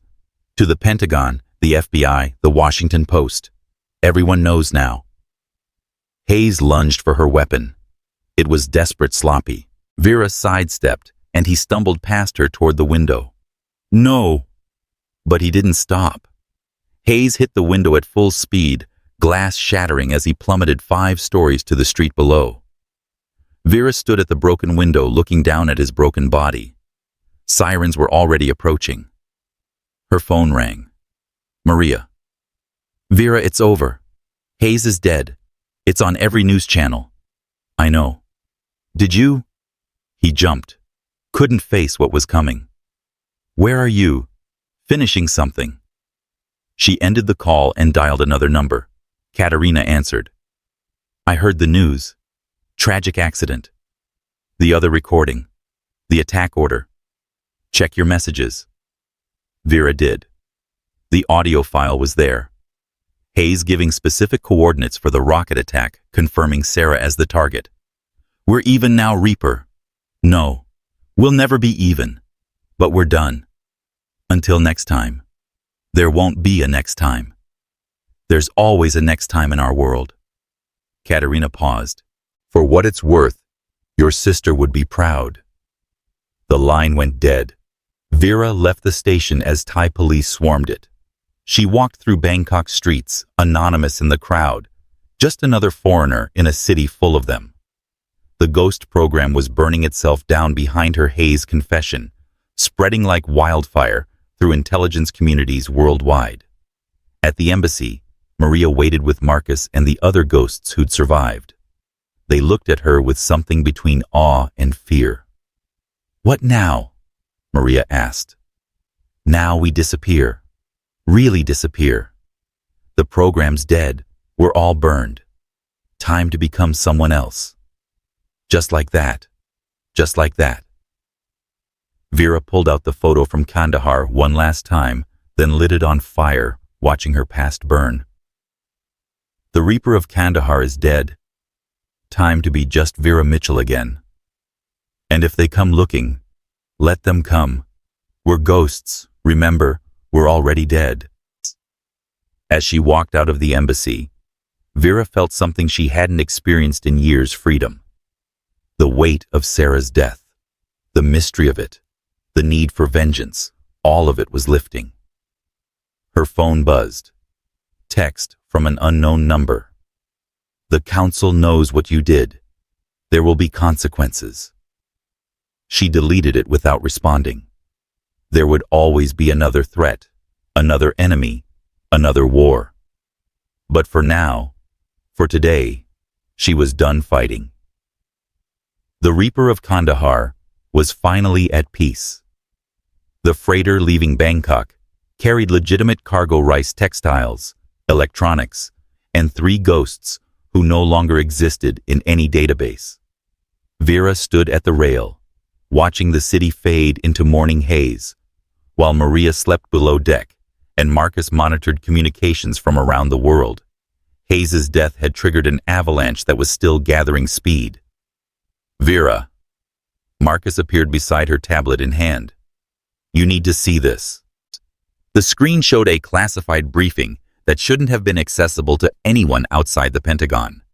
Someone had leaked it, deliberately wanted them to see it. "Joint Chiefs are meeting in 6 hours, Marcus read. "Emergency session about the ghost program. They're talking about burning everyone, not just the compromised assets. Define everyone. Every operator who ever worked in the program. Active, retired, deceased on paper. Full sanitization. Vera felt the weight settling back on her shoulders. Peace had lasted exactly 9 hours. How many people? 312. 300 ghosts who'd served their country, now marked for elimination because the program had been corrupted. She thought about Ghost 3, Ghost 9, all the others who'd answered her call in Bangkok. Her phone buzzed. The number was impossible. It was her own number, the one she was using right now. She answered cautiously. Yes. Don't hang up. The voice was synthesized, but somehow familiar. This is Oversight. Oversight doesn't exist. Exactly. We don't exist just like you don't exist. But we've been watching Vera, watching Hayes, watching the syndicate, watching you. Who are you? The people who actually run things. Not the politicians, not the directors. The permanent government that survives elections and appointments.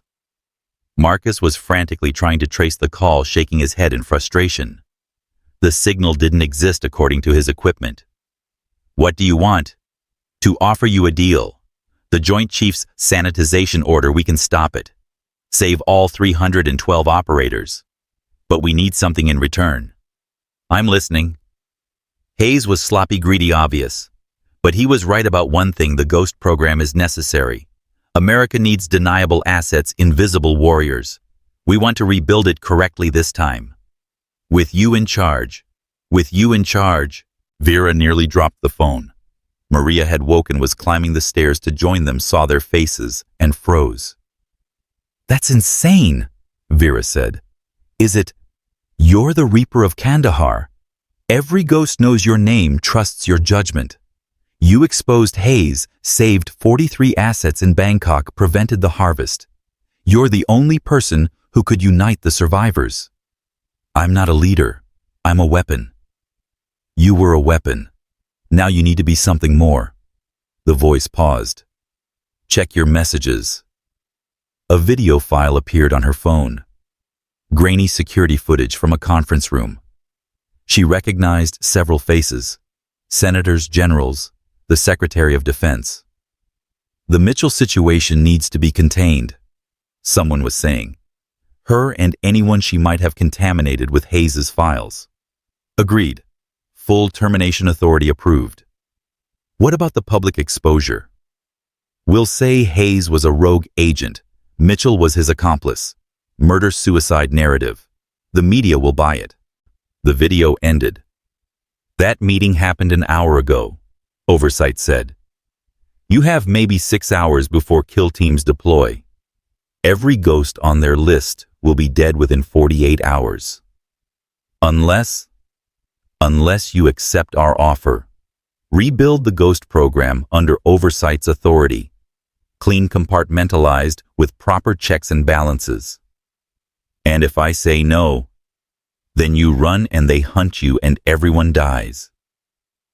Vera looked at Maria and Marcus. Both nodded slightly. They understood the stakes. I need proof you can deliver. Check the news. Marcus pulled up a feed. Breaking news. Secretary of Defense announcing his immediate resignation for personal reasons. The general from the video was being arrested for financial irregularities. Those were the two main proponents of sanitization, Oversight explained. We can reach anyone, influence anything, but we prefer to work through proper channels, through people like you. I need time to think. You have 1 hour. Then the offer expires and everyone's on their own. The call ended. Maria grabbed Vera's arm. You can't seriously be considering this. 300 people, Maria. It's a trap. Another Hayes, another manipulation. Maybe. Or maybe it's a chance to do things right. Vera turned to Marcus. Can you verify the kill orders? His fingers flew across the tablet. Yeah, they're real. Deployment orders going out now. Jesus, they're mobilizing everyone. Delta SEALs, agency shooters. They're that scared of us. They're scared of what we know, what we represent. Ghosts who won't stay dead. Vera's phone rang. Patterson. You get the oversight call, he asked without preamble. You too. Every senior ghost did. They're making the same offer to all of us, seeing who bites. What's your read? It's real. Oversight's been around since the Cold War, maybe longer. They're the ones who really run things, keep the country functioning regardless of who's in office. Can we trust them? Can we trust anyone? At least with them, we know what we're getting. A chance to rebuild, to protect the next generation of operators. Maria shook her head. This is how it starts. Good intentions, necessary evils. Then 20 years later, another haze. Or, Patterson countered, we build in safeguards. Term limits for leadership, rotating oversight, transparency within the program. Transparency and ghosts don't mix. They do if we do it right. Vera walked to the bow of the freighter, needing space to think. The ocean stretched endlessly, offering no answers. Behind her was Bangkok Hayes' body, Sarah's truth. Ahead was uncertainty, possibility, danger. Her phone buzzed. A text from an unknown number, but she recognized the style. The council has made its decision. You die today. The syndicate. Because of course they were still out there, still hunting. Another text, this one from Katerina. Kill teams inbound to your position. 3 helicopters, 2 boats. You have 8 minutes. Vera ran back to Maria and Marcus. We need to move. Now. They grabbed their gear, what little they had. The freighter's captain, paid to not ask questions, didn't even look up as they commandeered one of the lifeboats. The motor started on the 3rd pull, and they were away, cutting across the swells toward the shipping lanes where they might find cover. Behind them, Vera heard the helicopters before she saw them, black shapes against the morning sky, moving fast and low. They found us too quickly, Marcus shouted over the motor. Someone's tracking us. Not someone, Maria said, pulling a small device from her pocket. Something. They must have tagged us in Bangkok. She threw the tracker into the ocean. That'll buy us minutes, not hours. The shipping lane was chaos, massive, container ships, fishing boats, commercial traffic. They wove between them, using the larger vessels as cover. But the helicopters adapted, one staying high for overwatch, while 2 dropped low for pursuit. Vera's phone rang. Oversight. Impressive, but you're out of room. Accept our offer and those helicopters turn around. You're controlling them. We're influencing the people who control them. Same result. Call them off first. That's not how negotiation works. A burst of gunfire from the lead helicopter stitched the water beside their boat. Warning shots, but the next ones wouldn't be. Fine, Vera said. I accept, but with conditions. Name them. Full autonomy for the Ghost program. No political interference. No selling intelligence. We answer to oversight, but we operate independently. Agreed. All current ghosts get amnesty. Full records, wipe new identities if they want them. Done. And I want the real names of everyone in oversight. Silence. Then, that's not possible. Then neither is this deal. More gunfire, closer this time. The boat's motor coughed, black smoke starting to pour out. Vera! Maria pointed behind them. Speedboats were closing in military configuration, armed teams visible. Decide, Vera told oversight. Save us all or lose us all. A long pause. The lead helicopter was lining up for a real run. No more warnings. Stand by, oversight said. The helicopter suddenly banked away its pilot, looking as confused as everyone else. The speedboat slowed, then turned back. In seconds, the entire pursuit force was withdrawing. Check your phone, Oversight said. A file had appeared 7 names, 7 photos. 3 she recognized as former CIA directors, 2 as retired generals, 2 were unfamiliar. The Council of Oversight, the voice explained. Now you're one of 8 people alive who know we exist. Why show me? Because someone needs to keep us honest too. Checks and balances, remember. Their damaged boat limped to a commercial pier where 3 black SUVs waited. The drivers were ghosts. Operators Vera recognized from various missions, people who shouldn't be in Thailand, shouldn't be alive. Ghost 7, the lead driver said. We're your escort to the new facility. What facility? The one Oversight just allocated for the rebuild program. Officially, it's a corporate retreat center. Unofficially, it's where we'll train the next generation. As they drove through the Thai countryside, Vera's phone rang constantly. Ghosts checking in from around the world, confirming their safety, their confusion, their hope. The sanitization order had been reversed so thoroughly that some operators were getting apologies from the same people who'd ordered their deaths. But not everyone was celebrating. At the facility, a sprawling complex hidden in the mountains, several senior ghosts were waiting, and they weren't happy. You made a deal with the devil, Ghost 2 said bluntly. He was older, harder, someone who'd survived longer than anyone should in their profession. I made a deal to save lives, Vera countered. You made us official again. That's how Hayes started, remember? Official sanction, official funding, official corruption. This is different. Is it? Who's to say Oversight isn't just another layer of control? Maria stepped forward. She's right. This is different because we're different. We know what happened with Hayes. We can prevent it happening again.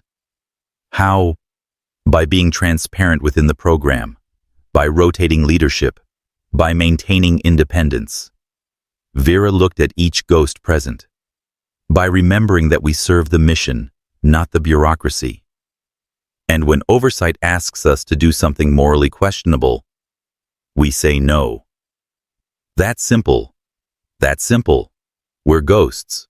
We're already dead. What can they threaten us with? Ghost 2 laughed, bitter, but accepting. All right, Reaper. You bought us all another life. Let's see what you do with it. The facility was impressive: training areas, medical facilities, secure communications, everything needed to run a proper program. But Vera was more interested in the memorial wall they were constructing, names of fallen ghosts who could finally be acknowledged. She was adding Sarah's name when her phone rang. Unknown international number. Hello, Reaper. The voice was cultured, European, unfamiliar. Who is this? Someone who knew Hayes well. Someone he reported to. Vera's blood chilled. The Syndicate's council. What's left of it? You've done impressive work dismantling our operations, killing our people. But did you really think Hayes was the pinnacle? He was middle management in our structure too. What do you want? To inform you that your new position doesn't grant you immunity. The Ghost Program Oversight, your resurrection of dead operators. We know it all. And we're going to destroy it. Not today, not tomorrow, but soon. You've won this battle, Reaper, but the war is eternal. Let them come, Vera said. We'll be ready. Will you check your secure files? She did. A new folder had appeared, one that shouldn't have been possible to place there. Inside were photos of every ghost at the facility, their real names, their families, their vulnerabilities. We're already inside your new organization, the voice continued. Someone you trust is ours, someone close. When the time comes, they'll destroy everything you're building. The line went dead. Vera stood frozen, looking at the files. Someone here was a traitor, someone she'd trusted enough to bring into the new program. Marcus appeared at her shoulder. Problem. She studied his face, then Maria's, then the others. Any of them could be the mole, or none of them. The paranoia was the point, the syndicate's real weapon. No, she said, deleting the files. Just echoes of old ghosts. But that night, as she stood watch over the facility, Vera knew the truth. The war wasn't over. Hayes had been just one head of a hydra that had roots deeper than anyone imagined. The syndicate was wounded, but not dead, and they had someone inside. Her phone buzzed. Patterson. Vera, we have a problem. Remember Rodriguez-Vulov's lieutenant who flipped, he's dead. But before he died, he said something. The White Spider isn't Katerina's only codename. What do you mean? She's also known as the Architect. She didn't just work for the syndicate, she helped design it. And according to Rodriguez, she's been playing a longer game than anyone realized. Vera thought about Bangkok, about Katerina's convenient help, her miraculous escape, her knowledge of everything. She wanted Hayes dead, Patterson continued. Not for revenge, but to clear the board. She's planning something bigger. What? Rodriguez didn't know, but he said she's been recruiting from the Ghost program for years, building her own network of turned operators. How many? He estimated 20, maybe 30. Vera, she might have more ghosts than we do. The implications hit Vera like a physical blow. They hadn't won in Bangkok. They'd been manipulated into removing Hayes so Katerina could take his place. The entire thing had been orchestrated. Her phone rang. Katerina. Hello, Reaper. Enjoying your new position? You played us. I gave you what you wanted. Hayes dead. Sarah's truth revealed, your ghosts saved. That you also gave me what I wanted is just good business. What do you want? The same thing you do, a better world, just with different management. The syndicate's management.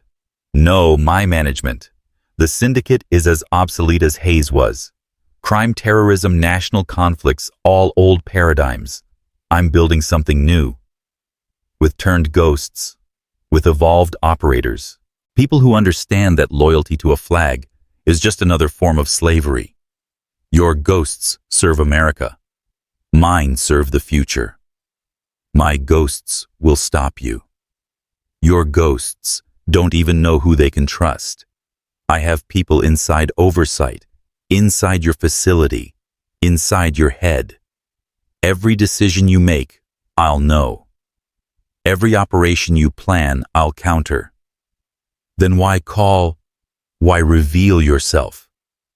Because I want you to join me, Vera. You're the best operator of our generation. Together we could reshape the entire intelligence world. Never. Never is a long time, especially when you realize that one of your closest allies is actually mine. The line went dead. Vera looked back at the facility, at the ghosts training in the courtyard, at Maria and Marcus planning operations. One of them was a traitor. Maybe more than one. She thought about Sarah, about her naive belief that people would do the right thing when confronted with the truth. But the truth was that people did what they thought was right, and right was subjective. The Reaper of Kandahar had evolved past being just death.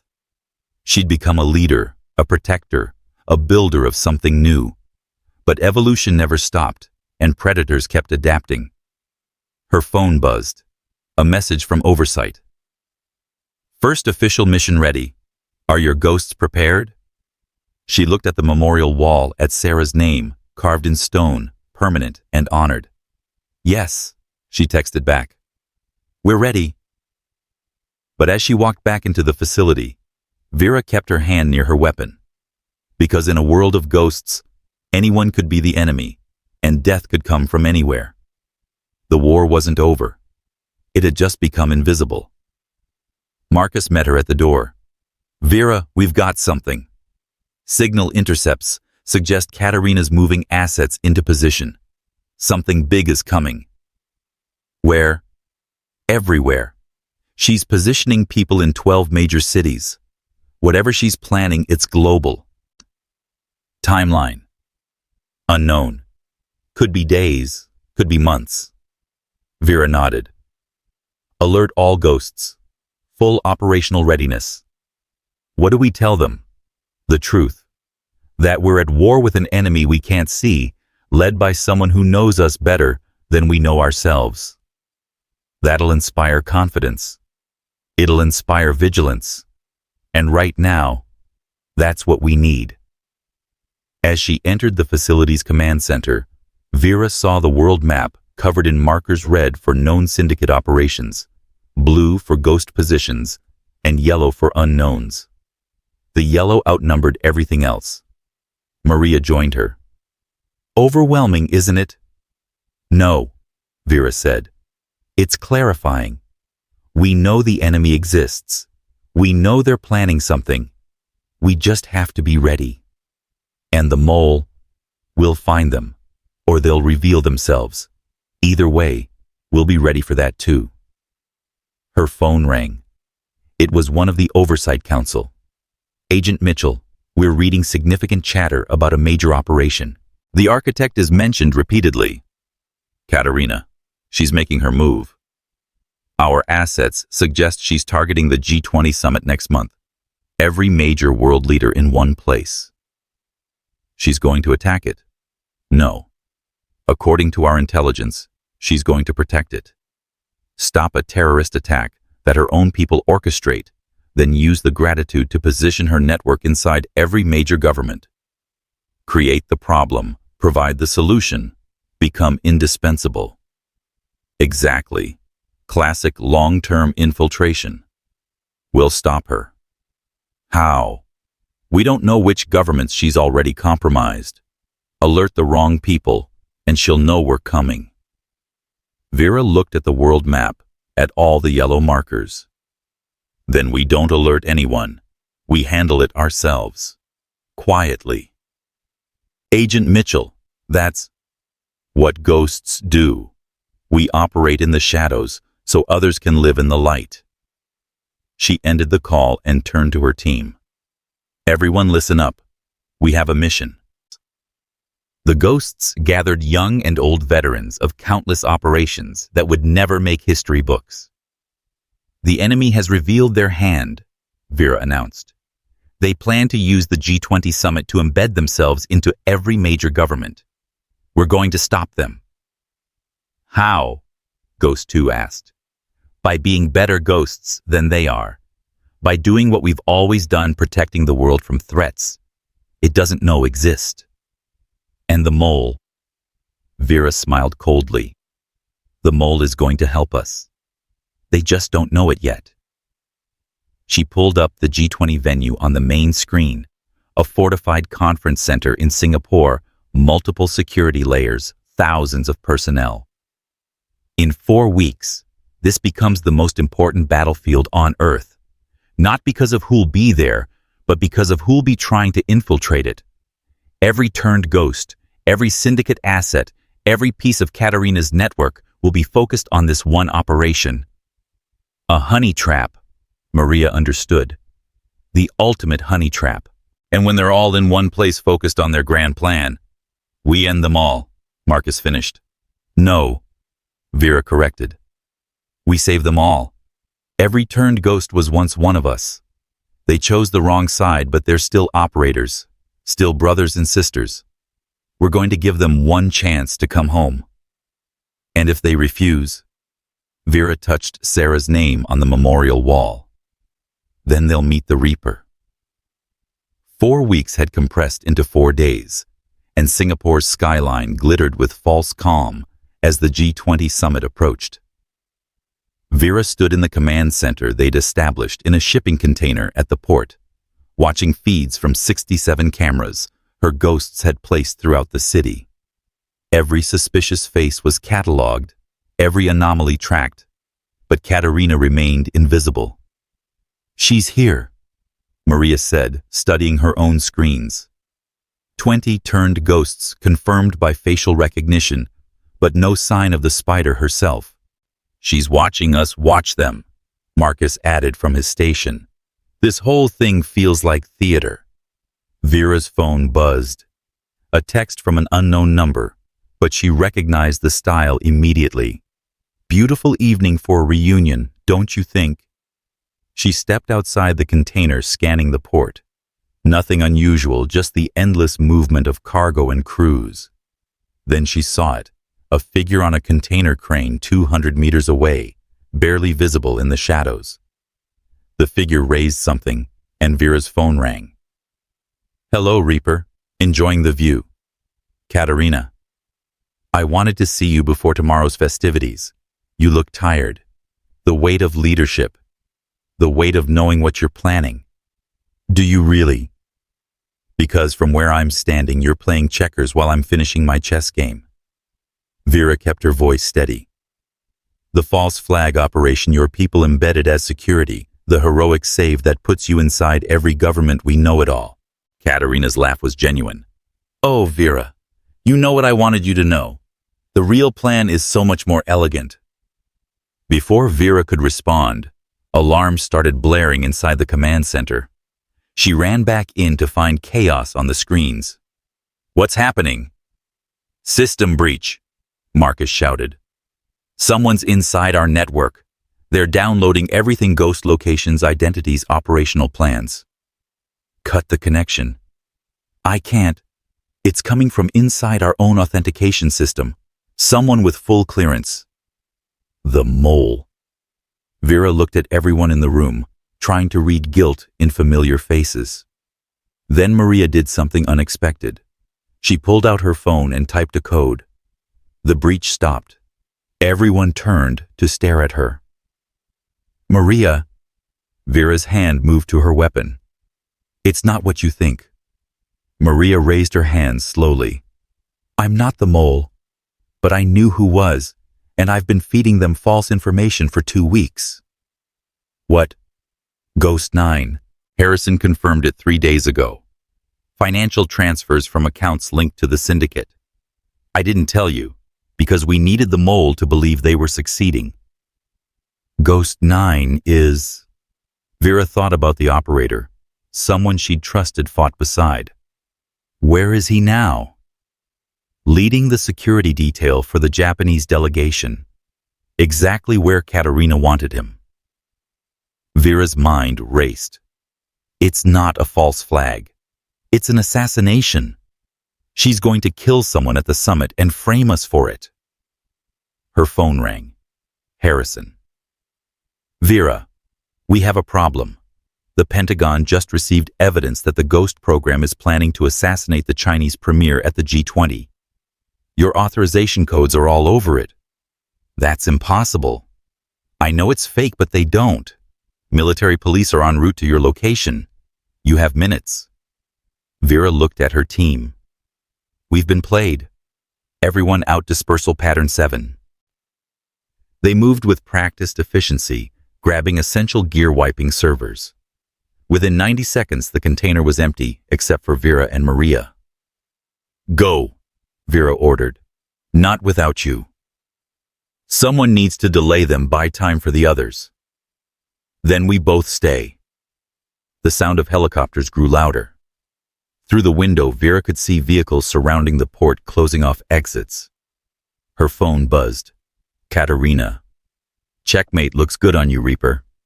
Vera made a decision that would have seemed insane 4 weeks ago. She dialed Katerina's number. I want to make a deal. You have nothing I want. I have me. Let my ghosts go and I'll surrender. Public confession, take responsibility for everything. Tempting, but no. I want you broken, not martyred. Then what do you want? Meet me. Alone. Marina Bay, midnight. We'll settle this the old way. And if I don't... Then at 9 a.m. tomorrow, during the summit's opening ceremony, Ghost 9 will kill the Chinese premier with your weapon, your codes, your signature all over it. The Ghost program will be labeled a terrorist organization. Every operator will be hunted down. Marina Bay, midnight. Come alone, or everyone dies badly. The line went dead. Military police were breaching the outer perimeter. Vera and Maria slipped out through a maintenance tunnel they'd prepared weeks ago, emerging 3 containers away as their command center was overrun. They separated without words, each knowing their role. Maria would rally the ghosts, prepare for whatever came next. Vera would face the spider one last time.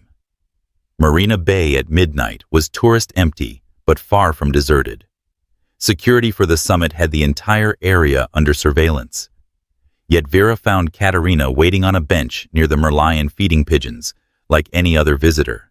"You came," Katerina observed without looking up. "You knew I would." "Sit." Vera remained standing. "How does this end?" "With truth." Hayes wasn't the beginning of the corruption, Vera. The entire ghost program was designed to fail from day one.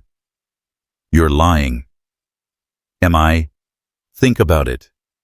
A program that creates perfect killers, then burns them when they're no longer useful. How many ghosts have died on missions that shouldn't have been dangerous? How many have been sacrificed for political convenience? We knew the risks. Did Sarah know?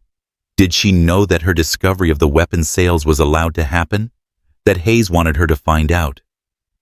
Vera felt cold despite the humid night. "What are you talking about?"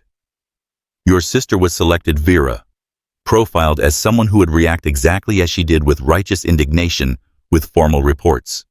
Her death was planned before she even deployed to Afghanistan. Why? To create you, the perfect weapon driven by vengeance and guilt.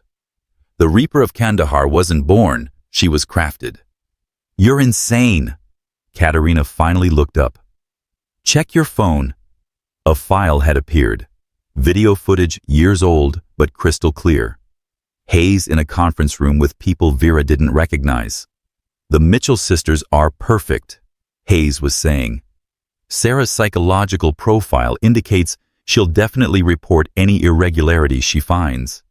And Vera's profile shows she'll channel grief into purpose, into becoming exactly what we need." "We're certain the younger one will find the weapons sales," another voice asked. "We'll make sure of it. Plant the evidence where her analytical mind will spot the patterns. She's too smart and too honest to ignore it. And after she dies a hero, and her sister becomes our monster." The video ended. Vera stood frozen, her entire world tilting. "Everything you are," Katerina said softly, "was designed by committee. Your grief, your guilt, your legendary status, all orchestrated. Even if that's true, it doesn't change what needs to be done now. Doesn't it? You're still playing their game, Vera, leading their ghosts, following their rules, protecting their interests. I'm protecting innocent people from threats they create. The summit assassination. It's not my plan. It's oversights." Vera's phone rang. Patterson. "Vera, where are you? We've intercepted communications. Oversight is going to let the assassination happen. They want the ghost program disbanded so they can rebuild it completely under their control." "I know." "You know. Then you know we're being sacrificed. All of us." "Not all." Patterson, remember Firebase Phoenix. Remember what Sarah used to say about the chain of command. There was a pause. That sometimes you have to break it to preserve it. Exactly. Rally everyone. Real ghosts, not the turned ones. Marina Bay right now. Vera. Trust me. It's time to end all of this. She hung up and looked at Katerina. "You're right about everything except one thing." "What's that?" "I'm not their weapon anymore. Haven't been since Bangkok." Vera pulled out a device she'd been carrying since the shipping container, a transmitter Marcus had given her. "Everything you've said has been broadcast. To oversight, to the Pentagon, to every intelligence service globally." Katerina stood slowly. "You just signed your death warrant." "No. I just revealed the truth. All of it." Vera smiled coldly. "Including the fact that you're not Katerina Vulov." The spider froze. "Katerina died 3 years ago. You took her identity. Her history built a perfect legend. But you made one mistake. You knew too much about Sarah. Details that only someone inside the program could know. You're guessing. Am I? Then why did facial recognition never quite match? Why did your Russian have an American accent when you were angry? Why did you know exactly which buttons to push with every ghost? Around them, figures emerged from shadows. Not military police, not security ghosts. Real ones, operators who'd answered Vera's call. They formed a circle, weapons lowered but ready. Who are you really? Vera asked. The woman who'd been Katerina laughed, and her entire posture changed. The accent disappeared, replaced by pure American military bearing. Colonel Jessica Palmer, U.S. Army Intelligence. Deceased, 2018, supposedly. Vera recognized the name immediately. Palmer had designed the Ghost program's psychological protocols, had literally written the manual on creating perfect operators. You faked your death. I saw what was coming. Hayes' corruption, the syndicate's infiltration, the inevitable collapse. So I went underground, became the enemy to understand the enemy, and became the enemy in truth. Did I? Every turned ghost is still alive. Every operation I ran minimized casualties. I've been performing surgery on a cancer, not random violence. Tell that to Maria, who you tortured. I needed you emotionally compromised to make mistakes to reveal Hayes. Everything I did had purpose. Sarah's death had purpose. Palmer's expression softened slightly. Sarah's death was the one thing I tried to prevent. I fed her the information about the weapons, yes, but I also warned her handler. The warning was ignored. By Hayes. By oversight. They wanted you more than they wanted her alive. Vera felt the weight of that truth, but pushed through it. So what now? We're all here, ghosts turned ghosts, everyone except oversight themselves.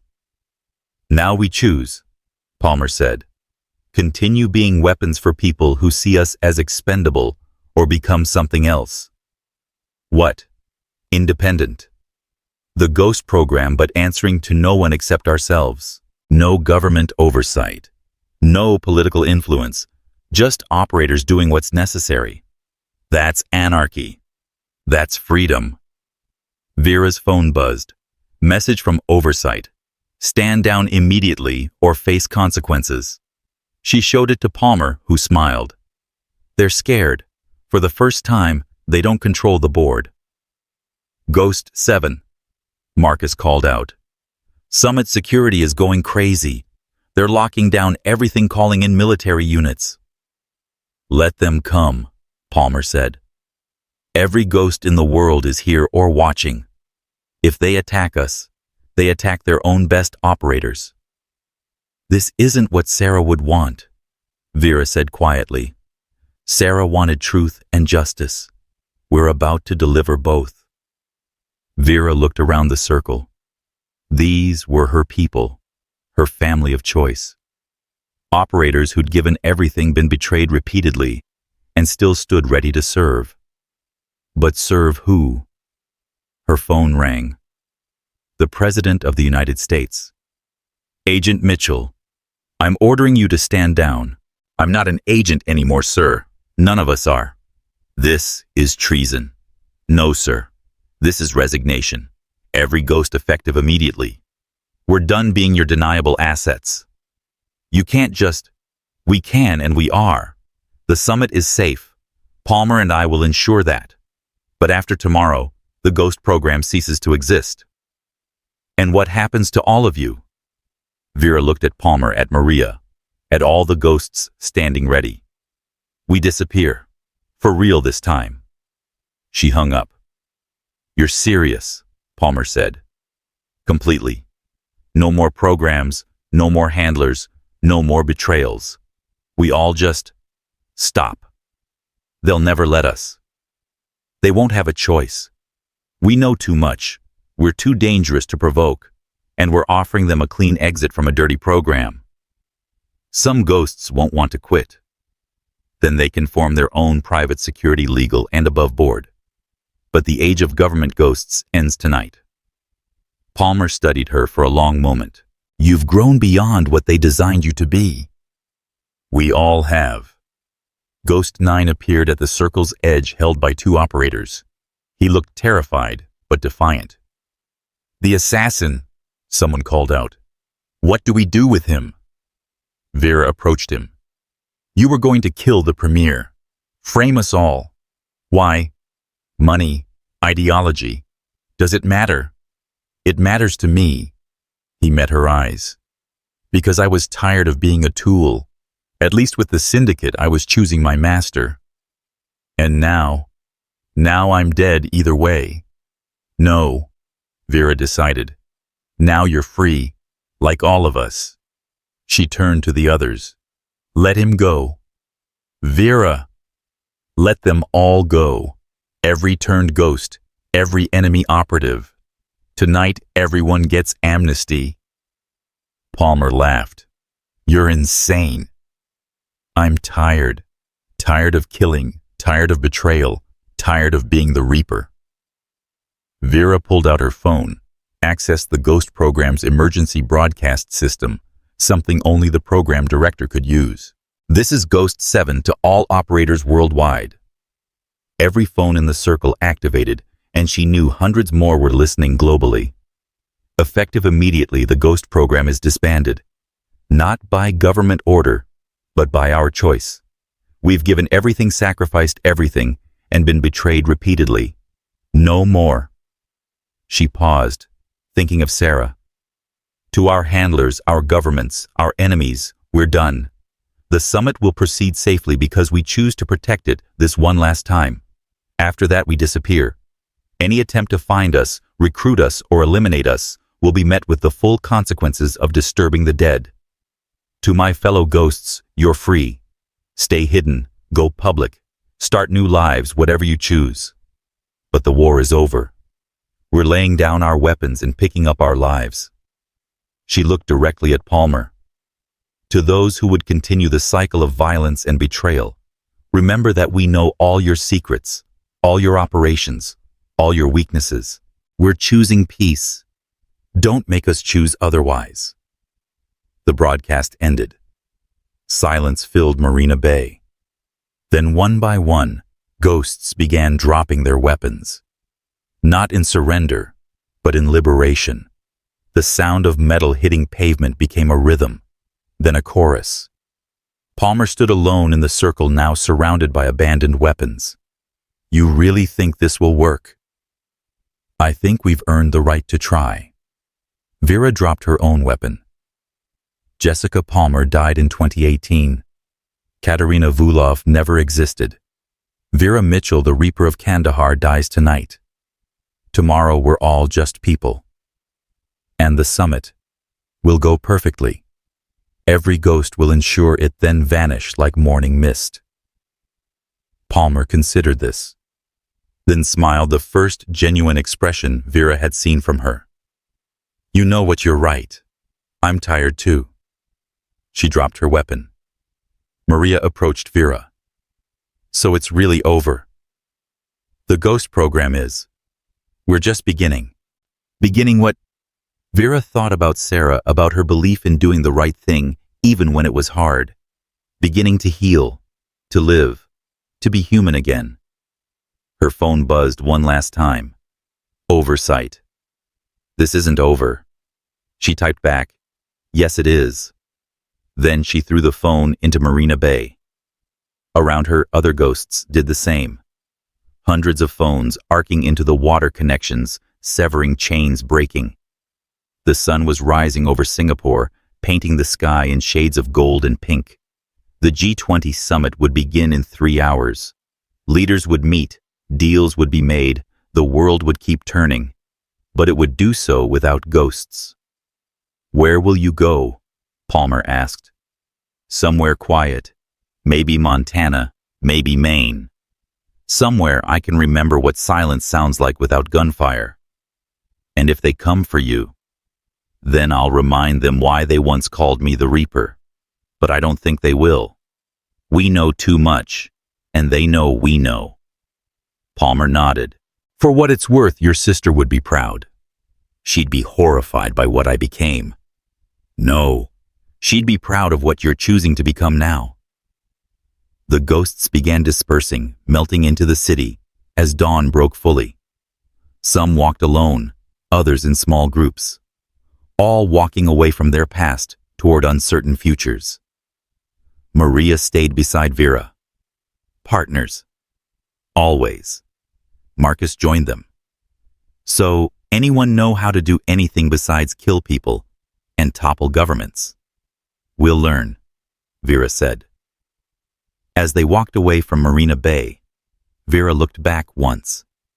The circle of abandoned weapons glinted in the morning sun, like a monument to their former lives.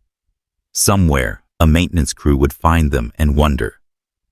Somewhere, intelligence agencies would scramble to understand what had happened. Somewhere, oversight would rage at losing control. But here now, three friends walked into a new day, free for the first time in their lives. The Reaper of Kandahar was dead. Vera Mitchell was finally truly alive. 6 months later, a small bar in Vermont served the best coffee in 3 counties. The owner was quiet, kept to herself, but had a way of making people feel safe. Locals said she'd been military, maybe Marines, but she never talked about it. Sometimes other quiet people would visit. They'd sit in corners, drink coffee, and say little. But their eyes held the same weight, the same shadows, the same peace hard-won. On the wall hung a single photo, a young woman in marine dress blues smiling at the camera. Below it a small plaque, Lance Corporal Sarah Mitchell. She believed in doing the right thing. The bar's name was simple, the Afterlife, because every ghost deserved a place to rest. And in that small Vermont town, as snow began to fall on a quiet Tuesday evening, Vera Mitchell stood behind her bar, polishing glasses and humming softly. Her phone, a normal one, now buzzed with a text from Maria, who ran a self-defense school 2 towns over. Marcus had sent a photo from his sailing trip in the Caribbean, finally using all that maritime training for something peaceful.